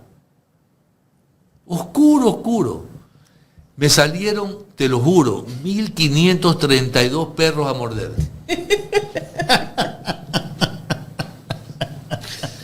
todo por ir a la fiesta. En mi vida pensé que había tantos perros en esa zona. O sea, si yo hubiera sabido que iba a salirme un perro, No iba. no iba. 1532 perros. Ya me estaba en la salieron. mitad del camino ya. Tú tienes idea lo que era. Y en plena oscuridad. En plena oscuridad. Que yo ni veía a los perros me veían a mí, pero yo no los veía a ellos. Pero Terrible. ninguno le mordió. No me mordió ninguno porque yo corría de lado a lado, pues así parecía cruzaba la avenida, menos mal que no venía nadie porque era de noche. Pero fue terrible, eso es una aventura. Y bueno, llegó a la fiesta. Llegué a la fiesta Cansado. desarmado, Carlos Julio me dice, he ahí un hombre sacrificado e inteligente, que es capaz de demorarse 4 horas en llegar a la fiesta de un amigo. Sí. Me repeló Carlos Julio. ¿Carlos Julio le gustaba el whisky o Whisky. solo whisky? Whisky, él era whisky. Y no podía dejar su botellita. El que tomaba vodka conmigo era Carlos Julio Arzamena Pitt. El hijo. No vodka. Lo que tomábamos era Gordon Dry Gin. Nos escapábamos de la casa de Carlos. Yo me iba a la casa de Carlos Julio a Vallenita y ahí nos escapábamos, nos íbamos con Carlos Julio Jr. al Gato Negro en Libertad. Y el que no conoce el Gato Negro no tiene mi edad. O sea, por lo menos no es de esa época. Le iba a preguntar que al gato negro, pero ya no le casa pregunto. de citas de señorita de la Libertad, el Gato Negro. Nightclub. No era nightclub, era trago y en corto, ¿no? Como la gata Teresa. Como la Gata Teresa, es más o menos así. Y bueno, te puedo dar nombre de... Carlos Julio iba a todos esos lugares, pues me imagino. Era un cacique. Yo tengo una anécdota, pero no la puedo contar por aquí. Es demasiado sexual, digámoslo así. No se puede contar aquí. En corto te la voy a contar. Ya. Solo para nosotros. Solo para nosotros, sí. Pero estuve a punto de compartir una señorita con Carlos Julio por casualidad. Pero eso hasta ahí nomás. Ya. Hasta ahí nomás, porque ya queda la atención. Límite, allí. parado. Hasta ahí nomás. Hasta ahí nomás.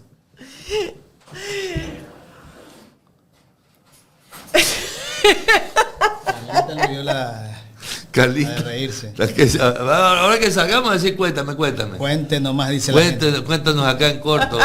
Tenemos 4.100 personas viéndonos. ¿Ah? Qué bueno. Y la gente dice, cuente nomás, doctor, dice. No. ¡Que cuente! ¡Que Es que si lo cuento van a salir los troles y me van a... Van a sacar esa parte para atacarlo.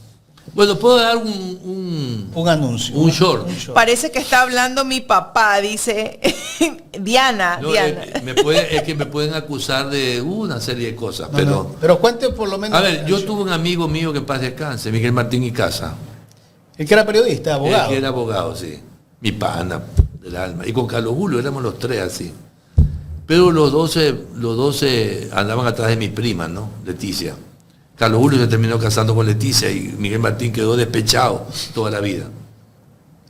Yo vine una vez de Chile y Miguel Martín me dijo, tengo 2 hembras del carajo. Omar, 2 señoras pero espectaculares. Imagínate yo, 24 años, 25 años. Jovencito. Y yo amaba a Carlos Julio. A Carlos Julio viejo, lo amaba porque para mí era un ídolo, igual que Castro, igual que lo fue Allende en su oportunidad. Y vamos, le dije yo, ¿dónde queda? Ahí en la Ciudadela del Sur, Ciudadela de las Acacias, creo, no sé, de los Almendros, no me acuerdo bien el nombre de la Ciudadela, pasando el barrio Centenario, más al sur. Sopeña, Huancavilca. Por la Saiba. Saiba, pero es que era Almendros, algo así. Y llegamos ahí, pues estaban esperándonos ahí las 2 susodichas.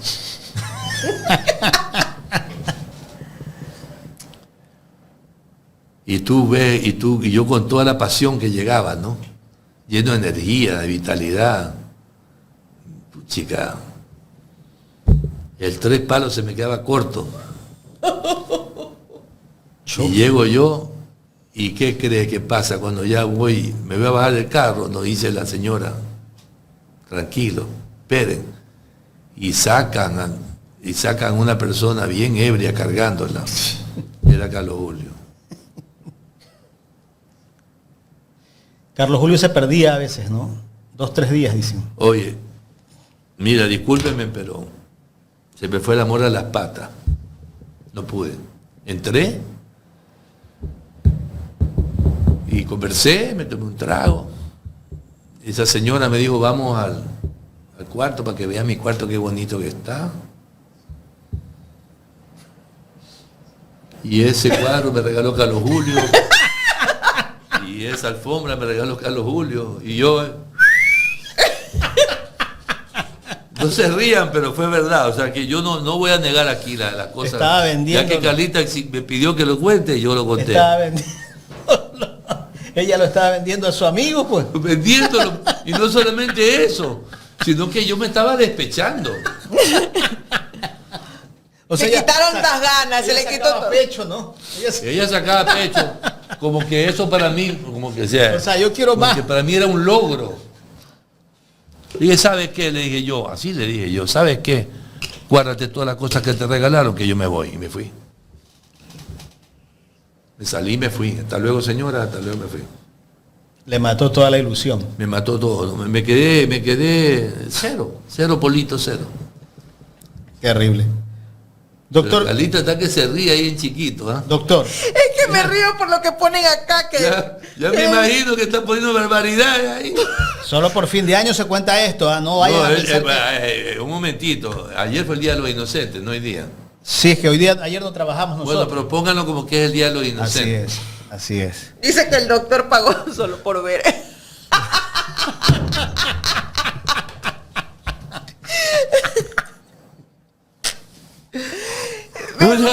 Yo realmente, con esto que acabo de contar ahorita, no deberían haber 4.000, deberían haber 100.000 ahí. Y que pongan los likes, porque tenemos... Pues si no ¿cuántos ponen like, si no ponen like con lo que acabo de contarles, que es una primicia. Jorge, si tenemos los mensajes del super chat, sería bueno que los lea. Hasta eso invitamos a la gente a poner like. Pongan los like, por favor, señoras y señores. Aquí ya saben, confesiones con el doctor Maluk. Esto no lo va a ver en ninguna parte. Solo lo ve aquí en Ecuador en directo, un 29 de diciembre del 2025. Para la posteridad, ¿no? Para la posteridad, Para la porque posteridad. solamente aquí tengo la confianza para decir esto. Así Está es. bien, dice que libere esas frustraciones, dice el doctor. Dice acá, cuenta el doctor Malú, que libere esas frustraciones, que Que las por libere. cierto, acá se han metido muchos Troles. amigos indeseables. Troles. Y- No, nos están atacando desde hace rato. Y bueno, Sí. parece ser que nuestros moderadores son Nos están fumigando. insuficientes. Ya para me poder dijeron, viejito, eliminar- tómate la pastilla. eliminar De todo. tanto cristiano que hay, pero bueno. Dice que desde ahí se le murió la paloma. Bueno.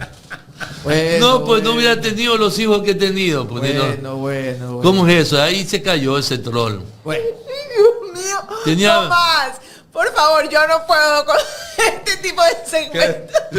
Pero si yo tenía 24 años, pues ya capaz que de poco que llegan a ese nivel. Eso hace 51 años, doctor. ¿Ah? 51 años. Hace 51 años, sí. 4 Bueno, años. mejor aligeremos un poco la carga, un muerto sin muerto, pero vamos a Salió leer los recién nacido. a leer los superchats. Sí. Recordarles a todos ustedes, gracias Era por la- jovencito, entonces me puede ver de un muerto de esa edad. Yo no sé, doctor. No, yo yo no. con usted, su sonrisa está Yo- medio cómplice. Yo ni nací en esa época, no estaba, pero ni ni en en proyectos. ni en planes. Mi pobre madre creo que estaba en el colegio en ese tiempo. La mayoría no nacían, pues fue hace 51 años. Claro. La mayoría, lo que Usted tiene 75 ahora, ¿no? Tengo 75, Usted tenía 24. 24, 51 años. 51 años. ¿Y cómo pueden sacar conclusiones? No vivieron esa Dice Diana, y con la carita que lo cuenta el doctor. La carita. El doctor siempre dice la verdad. A ver, Yo no miento, cuidado, y ni tampoco exagero, yo no agrego nada. Sigan Yo digo dando todo. like. a ver, aquí hay mensajes, dicen con el doctor no se gana, pero se goza, dice José López. Sí, aquí no. Le hace una invitación especial para cenar en Salinas, dice. por Aceptada, acá- dile, aceptada. Por acá Luis Merino dice momento cultural, así que momento cultural, ya lo saben. Aquí tenía un mensaje de alguien que dice que era de la época del doctor Maluk, si mal no me equivoco, Jorge Molina. Decía sí, que sí, sí, que sí. él sí llegó a conocer el gato negro. y que Ahí sabe, está, ¿ves? y que sabe de lo que está hablando Ese. el invitado de hoy. Bueno, ese es de mi época, ese es de mi época. vamos a leer rápidamente los chats. John Zurita dice, para Valverde y el MSP, la atención médica pública en las cárceles es excelente. Obviamente recordar lo que sucedió en la audiencia del caso Glass. Tenemos que estar presos para recibir atención médica porque en libertad la atención es bastante precaria. Ah, muy bueno, muy buena Nos análisis. dice John Zurita, por acá Rumaldo Zarango, saludos cordiales al doctor Maluk y dice ojalá que pronto salga Jorge Glass. Por acá Henry Macay dice, ¿Noboa permitirá revocatoria a pesar de las firmas? Eso se pregunta él. Vamos a ir por la revocatoria. Marco Romero dice, Carlita, Jaime Jorge, doctor Maluk, abrazos desde Miami, la tierra donde dicen la Cuba pequeña. Sí, La Cuba pequeña. La Cuba. La Cuba pequeña. La tierra de la Chico. naranja. Omar Noboa, bueno, el aporte respectivo. Por acá, déjenme revisar dos aportes que hace Iván, pero quiero ver si sale el nombre. Bueno, acá dice Jesse Uvidia, pero el nombre del canal sale como Iván. Así que vamos a dar el nombre como Jesse Uvidia. Hace dos aportes y dice Doctor Omar PPB. O sea, que hagan una especie de evento, de pague por evento, Ah, qué bueno. para que cuenten las anécdotas, dice. O que, Ah, hay solo que para, hacerlo. o que solo para los miembros del canal nomás, dice, una transmisión especial. Patricio González dice, él se ríe, dice, me animo, o sea, se animó el hombre, dice, con este inicio de semana, pago por ver, dice. O sea, Está que bien. quieren un pago por ver, dice. Está bien. El doctor Maluk dice, y lo de Glass, bueno, es impresentable. ¿Dónde está la militancia brava de RC junto a los cuadros? ¿Dónde? Dice. Él se pregunta. ¿Y dónde está? Y por supuesto dice que la risa de Carlita es contagiosa. Así que Patricio González dice eso. Y por acá José Uribe agradecer también porque se acaba de convertir en miembro plata del canal de Ecuador en directo. Ya tenemos los 3.000 likes. La segunda meta ya fue cumplida. Así que Que vamos sigan a poniendo poner más. otra anécdota. Tal vez, ¿no? Por acá dice Luis Druet, dice, el gato negro estaba en la loma que sube a la iglesia en Libertad. Dice Sí, Luis. sí, sí, Ahí está, subiendo para la entonces, iglesia, sí. confirmado entonces por Luis. Por acá Jairo Agama dice, Noboa es ficción, presume lo que carece. 3 palos, 3 comidas, decía, mejor no voy a decirlo, persona feo eso. Feliz 2026 y liberen a Glass. Y por acá Omar Noboa dice que le pregunten si era cacique del ídolo, dice Omar Noboa. No sé, le transmito la pregunta que hace Omar Noboa con un saludo. Yo tengo linaje, yo tengo sangre real en Barcelona, por si acaso. ¿Eh? Bueno. Ah, del ídolo sí, o del ídolo en Guayaquil, infaltable. Muy bien, acá la gente sigue pidiendo ídolo en Portete, dice. ¿Ves? Bueno, así que... No, al ídolo de Portete no he ido. Bueno, así que bueno, bueno. señoras y señores, ya lo saben, sigan poniendo like. Dice, el ídolo quedaba en Portete, dice Omar Noboa. O sea que Omar también ha sido de caída libre. Yo iba a La Manzana, ahí donde lo cogieron preso a Toral Salamea. Bueno, ¿Te acuerdas? Por un asesinato en La Manzana. Yo estuve ahí, pues. Eso no fue en las Malvinas, ¿no? No, en la discoteca La Manzana. Oh. Dios mío. Por No sé, acá- no sé de qué hablan, pero No, sí no, quiero... yo estuve ahí, pero No sé qué hablan. yo vi nomás el momento que fue el crimen. Yo no sé pero de qué hablan. No, ya pasaron más de 20 años, pues. escuchen este saludo, dice Ara Pérez, dice, y es curioso lo que está haciendo en estos momentos. Dice que en estos instantes se está haciendo pan de yuca y dice que se ha reído a más no poder. Chuzo, qué Así bueno. Que manden los pancitos de yuca. Mande los panes de yuca. Doctor, dice su tocayo Omar Noboa, dice, en los tiempos que el doctor Maluk se operó, no había cirugía plástica. Entonces, que ya enseñe las nalgas biónicas. cicatrices. Las nalgas biónicas. No tengo cicatrices, o sea, el trabajo de Eduardo Alcíbar Fue espectacular. Espectacular. Sí, No sí. se ha operado nunca, nada. No tiene ninguna otra cirugía estética, ni plástica, ni nada. de eso. Nada. Solamente en las nalgas, tú ya sabes. Es un secreto que hemos revelado hoy, ¿sí o no? Así es. Doctor, ¿y qué otro personaje de la política de esa época también era farandulero y que le gustaba la bohemia? De los que se acuerde usted. Asá Bucarán. Asad Bucarán. Yo chupaba con Asá Bucarán el bolivesco, que quedaba en Bolívar y Escobedo. Bolivesco. Oliveco. Buena. Bolivesco viene de Bolívar y Escobedo. Correcto, Bolivesco. correcto, está muy bien. Sino que el señor Febres Cordero le quitó el nombre de Bolívar y le puso Víctor Manuel Rendón. Ujú. Escobedo Y Víctor Manuel Rendón. y Víctor Manuel Rendón. Ahí quedaba Bolívar y Escobedo. Y ese que era alguna La calle Bolívar, Febres Cordero le cambió el nombre Ya. porque odiaba a Bolívar. Entonces, Claro, así como le quitaron el nombre al aeropuerto, al malecón también casi que le quitaron el nombre. todo lo que es Bolívar le quitó Febres Cordero. Todo el nombre Bolívar le quitó. Porque la oligarquía guayaquileña odia a Bolívar. La oligarquía guayaquileña es pro José Joaquín de Olmedo.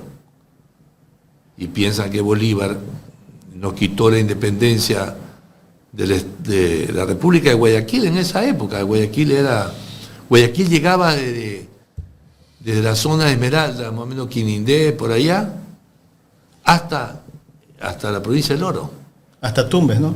incluyendo la provincia de La Suay. Lo que hoy es la provincia de La Suay era el estado de Guayaquil.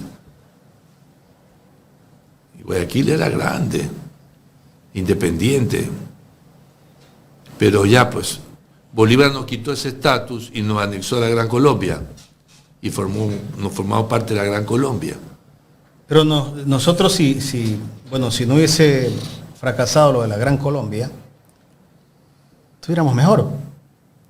Estuviéramos mucho mejor. Claro. Imagínate Venezuela, Colombia, Ecuador. Fuéramos un país y creo que Panamá. fuerte, también Panamá. O sea, yo realmente pienso que hubiera sido mejor. Fuéramos una especie de Brasil. Un Brasil, más o menos. Un Brasil. Maravilloso hubiera sido. Un buen sueño, una idea fabulosa. A mí me gusta la idea. Y tanto así que pero falló. Los tres países llevamos casi la misma bandera. Falló así es. Amarillo, azul y rojo. Es la misma, los colores gran colombianos. O sea, no se puede perder la esperanza que algún día ocurra lo de puede suceder.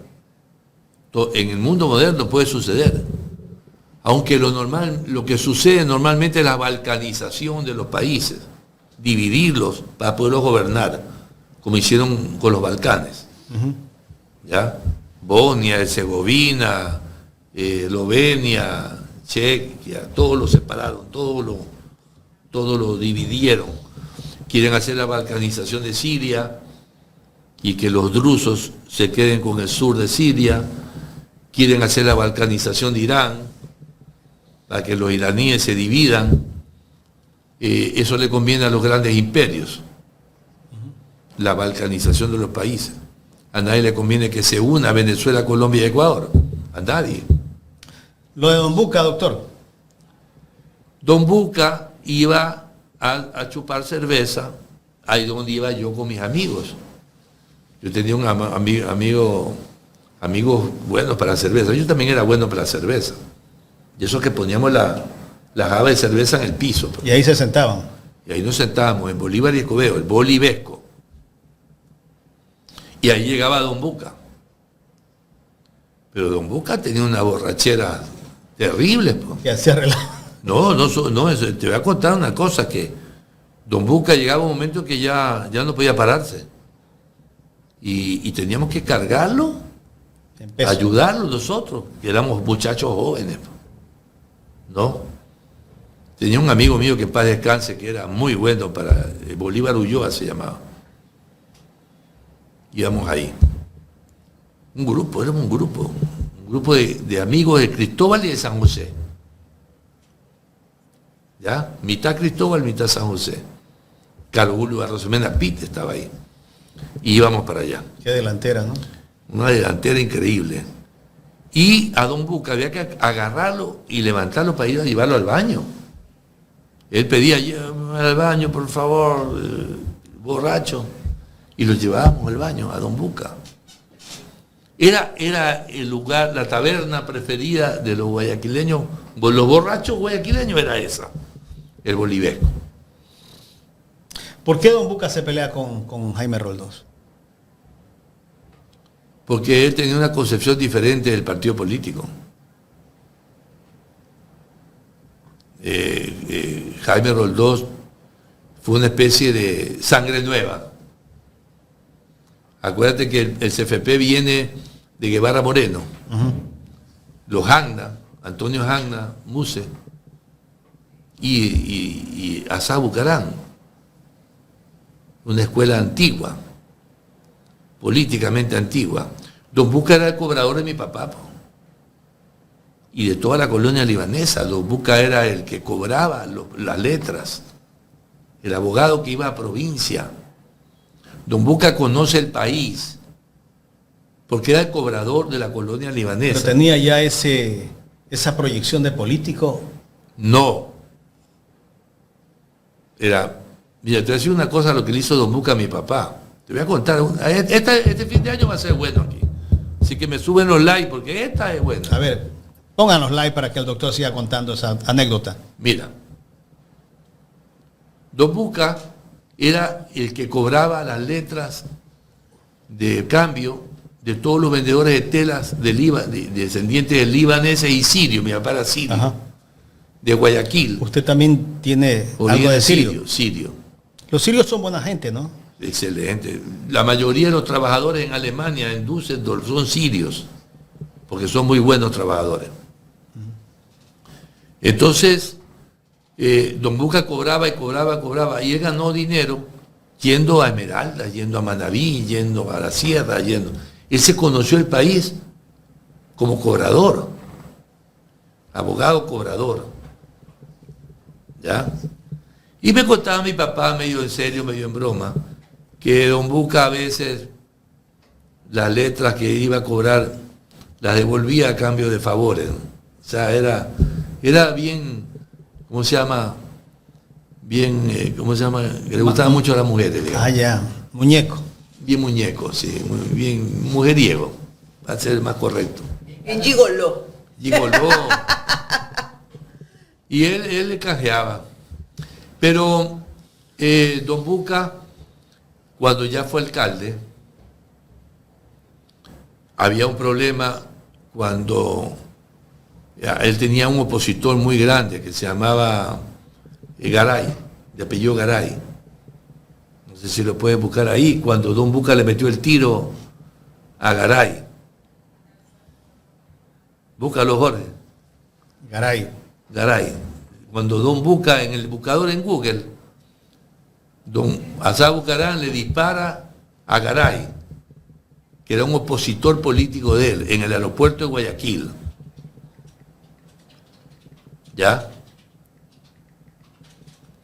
Que era un político joven. Don Buca le dispara a Garay, dice, parece referirse a eventos de violencia y Ah, bueno, no te van. No parece exactamente el dato. A Asá Bucarán. Sí, no parece el dato exactamente. Bueno, Asá Bucarán le dispara a Garay, pero mi mamá y mi papá estaban en el aeropuerto. ¿Ya? Y mi papá era amigo de Don Buca y mi mamá era amiga de Garay, que fueron los dos testigos del crimen. No lo mató, pero le disparó. Entonces, mi mamá le grita, te van a disparar, chino, porque mi mamá lo ve a Buca que saca la pistola, a Bucarán. Y mi mamá le grita, te van a disparar, chino, porque era amigo de ella. Y entonces el chino coge y levanta la mesa y la bala pasa a través de la mesa y no lo mata. Pero le entró la bala. Le entró la bala, claro que Se sí. llegó con debilidad ya. Sí, sí. Esto es la vida real, yo no estoy aquí cambiando nada. ¿Quiénes eran los testigos en el juicio? Su mamá. Mi mamá y mi papá. Porque vieron. Porque vieron directamente el momento que saca la pistola y dispara. Mi papá, que era bien amigo de Don Buca, no muy amigo, pero que ya, o sea, mi papá era un hombre muy tolerante, que tú le podías hacer cualquier cosa y él aguantaba, pero era muy, muy fuerte. Entonces, mi papá le había aguantado al señor Bucarán que le expropie la chala. Tú dices que la chala era de mi papá. A mi papá le expropió a Asá Bucarán la chala Y la dictadura, en el año de la Pero Guerra Mundial, la chala era manglares. manglares, mi papá los había comprado sin ser cazador, porque sus amigos, mi papá tenía mucha plata. Entonces mi papá los había comprado porque todos sus amigos iban a cazar patos A la chala. A la a chala. la chala. Y mi papá iba con ellos. Mi papá no disparaba, pero era fanático de la cacería, porque él iba con el trago. Mi papá era igual que Carlos Julio, bueno para el whisky. Entonces mi papá había comprado la chala, comprado todo eso, todo ese. Mi mamá le decía, ¿para qué compras ese pantano? Es un lugar maravilloso, está lleno de animales. Nació en Siria, pues. Tenía una mentalidad, siempre extrañó su tierra. Y entonces mi papá le perdonó a don Buca que le expropie la chala. Después cogió ese pantano y lo llenó de cascajo, pues, don Buca, ¿no? La chala está hecha sobre pantano, claro. relleno. Y don Buca, viendo que tenía que inhabilitar a uno de los dos testigos, a mi mamá no podía, porque mi mamá es una mujer de una rectitud increíble y con una palabra, y ella iba a decir exactamente lo que vio. Pero al inhabilitar a mi papá había pintado unas ventanas de una casa vieja que tenía en Chimborazo y Vélez, donde está ahora el edificio nuestro, el edificio de la familia. En ese edificio en Chimborazo y Vélez, ahí había una casa donde mi papá tenía un almacén, que era Casa Maluco. Y mi papá había hecho pintar las ventanas. Y a Sá Bucarán lo mete preso por pintar sin permiso de la municipalidad. Que era patrimonio y eso. No era patrimonio, sino que para pintar la casa Tenía que sacar tenía un que tener un permiso Permiso. municipal, como lo es ahora. Claro. Como no tenía permiso municipal, lo metió preso. Y yo era pequeño, y yo me acuerdo que yo iba a visitar con mi mamá a mi papá a la cárcel, que era la cárcel de la Comisión de Tránsito. Ahí tenían una reja, una cárcel con cama, con todo, y en esa cárcel, un cuarto grandote, lo tenían a mi papá. Claro que, como eran panas, y lo que le interesaba a Sá Bucarán es que mi padre esté preso, para inhabilitarlo como testigo. Que no vaya a declarar. ¿Ya? Mira lo que te estoy contando. Sabidísimo, Vos hermano. Sabidísimo, Bucarán. Se la sabía toda, era un zorro. Y mi papá, más sabido, pues. Porque a mi papá le encantaban las mujeres y el trago. Y el otro le daba lo que quería en la cárcel. Yo cuando era chiquito iba a visitar a mi papá. Yo iba entrando a la Comisión de Tránsito y ya escuchaba desde afuera, ya van a descandar y ya La música. música árabe. Le ponía música árabe, comida la que él quería, mandaban a comprar a la social libanesa, kipe y stoyer y todo lo que quería mi papá, don Buca le mandaba. ¿Y la música? ¿Cómo era la música? Y mi papá ahí, pues felizote, Y pues. con las peladas también. Y con las peladas, pues. Claro, que cuando iba mi mamá, las peladas las mandaban, las sacaban. Desaparecían. Y cambiaban de cuarto. Yo era pequeño, yo era pequeño pero avispado, pues yo era del barrio Cuba. Y yo, pues, me las sabía, yo las veía las manos. Después te cuento cuando me le robé la libreta a mi papá, pues, con todos los nombres de las mujeres, yo la llamaba. Pero eso ya es otro momento. Pero lo tuvo detenido mi papá en la cárcel de la Comisión de Tránsito todo el tiempo que duró la cuestión procesal. Y salió libre. Y mi papá no declaró. Porque lo tenían preso. Tenían preso. Esa No sé fue cómo eran las leyes en esa fue época. una jugada también de Fue una de Don maniobra Buca, de claro. don Assad. O sea, era un tipo inteligente también. Pero eran panas, pues, eran panas. Los dos eran amigos. Pero bueno, así Qué cosas, ¿no? Bueno, Doctor, ese ya bueno, la, ese gente es un la gente ha estado muy premio. conectada, muy expectante, viendo toda esta entrevista, que creo que no se han aburrido el día de hoy. Con No, esas este es el anécdotas, premio de fin de año que le estamos dando. con esas anécdotas que ha contado el doctor Omar Maluk. Bueno. Nosotros ya estamos yendo a la parte final, Carlos. Ya nos despedimos, me Yo estoy están débil, esperando yo ya. estoy débil. Va, El ya desayuno está está. fuera, doctor. Nos vamos. Se nos quedan cosas pendientes, como el tema de los 9 asesinados en Puerto López. Vamos con ese tema, Jorge, ya en la recta final. Vamos con las personas que fueron asesinadas. Hay un reportaje de Coavisa que justamente habla sobre los hechos violentos que se dieron en Puerto López. Veamos. Gritos y llantos se escucharon tras una ráfaga de disparos que aterró a los habitantes de Puerto López este domingo. Eran pasadas las 9 de la mañana cuando hombres en motos y una camioneta dispararon en la zona cercana al muelle, donde los pescadores comercializan mariscos y hay puestos de comida. Las imágenes que circularon en redes sociales muestran caídos en diferentes puntos, al menos 5 adultos y una menor de 2 años. Además quedaron 3 personas heridas. Cuando la policía llegó a levantar indicios del ataque, los cadáveres habían sido retirados de la escena por familiares que no esperaron el peritaje forense. Este fin de semana ocurrieron 3 ataques armados en Puerto López, en menos de 24 horas. El primero, pasada las 11 de la mañana del sábado, cuando 2 hermanos fueron baleados en una farmacia. En el trayecto a un hospital fallecieron. La ambulancia en la que eran trasladados fue interceptada por allegados de las víctimas y los cadáveres fueron abandonados. Al caer la noche, se reportó un nuevo ataque en el sector conocido como Platanales, en una zona montañosa de Puerto López.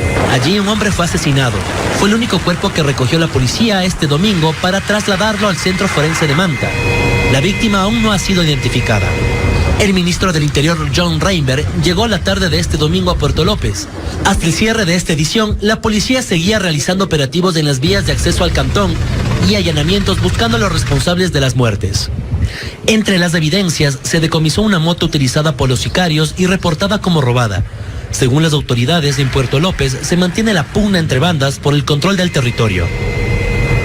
El mismo discurso de siempre. Pugna entre bandas, pugna entre bandas, pugna entre bandas.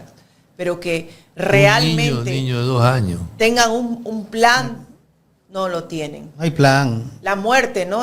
Como dice el doctor Malo, un niño de 2 años, ¿qué culpa tiene ese ángel, ¿no? Esa criatura. Oye, la cajera, ¿por qué la mata la cajera? Si ya le asaltó, ya le dio lo que quería y ya cuando se va yendo, le dispara. A la cajera, ¿dónde fue eso? Eso fue en Puerto López. Puerto López. La cajera. Sí, esos hechos violentos Todos estos hechos que se dieron. fueron en Puerto López. Puerto Y no López. solo en Puerto López. Esmeralda. Se dieron en Esmeraldas, en Naranjal, en San Daule, Lorenzo, en en Daule. Daule. Doctor Maluc, yo calculo que si sumamos todos los asesinatos de este fin de semana, llegamos a más de 30, mucho más. Mucho más. Mucho más. 40. Y dice el comandante general de la policía que es un logro llegar a casi 9.000. Es en Pascuales lo de la cajera. Pascuales. En Pascuales, lo de la cajera, es en Pascuales. Lo del Chifa, lo del Chifa. En el Chifa. En el Chifa. ¿Pero en el por qué Chifa. la mata? Para Si no ya dejar se iba. testigo, tal vez. ¿Ah? No dejar testigo, tal vez. Pero no, esta gente no tiene compasión con nadie. Es en Pascuales. Señores, Gracias, este es- Towi. César Armando Bermeo, nuestro compañero de Al César, lo que es del César. Hoy a las 20:30, no se pierdan Al César, lo que es del César. Ya saben. Vamos a darle con todo. Doctor Malú, queremos agradecerle Gracias. por haber compartido con nosotros este último programa con usted, este día lunes 29. Como siempre es un placer, es un honor, nuestro respeto, nuestro aprecio, nuestro cariño. Y bueno, pues aquí lo comprometemos con la audiencia a que en este 2026 siga compartiendo con nosotros su experticia a nivel profesional, su experiencia, que no es casualidad, y por supuesto también todas sus vivencias. Gracias, muchas gracias. ¿Y cuál es su deseo para el 2026? La revocatoria del mandato de Novoa.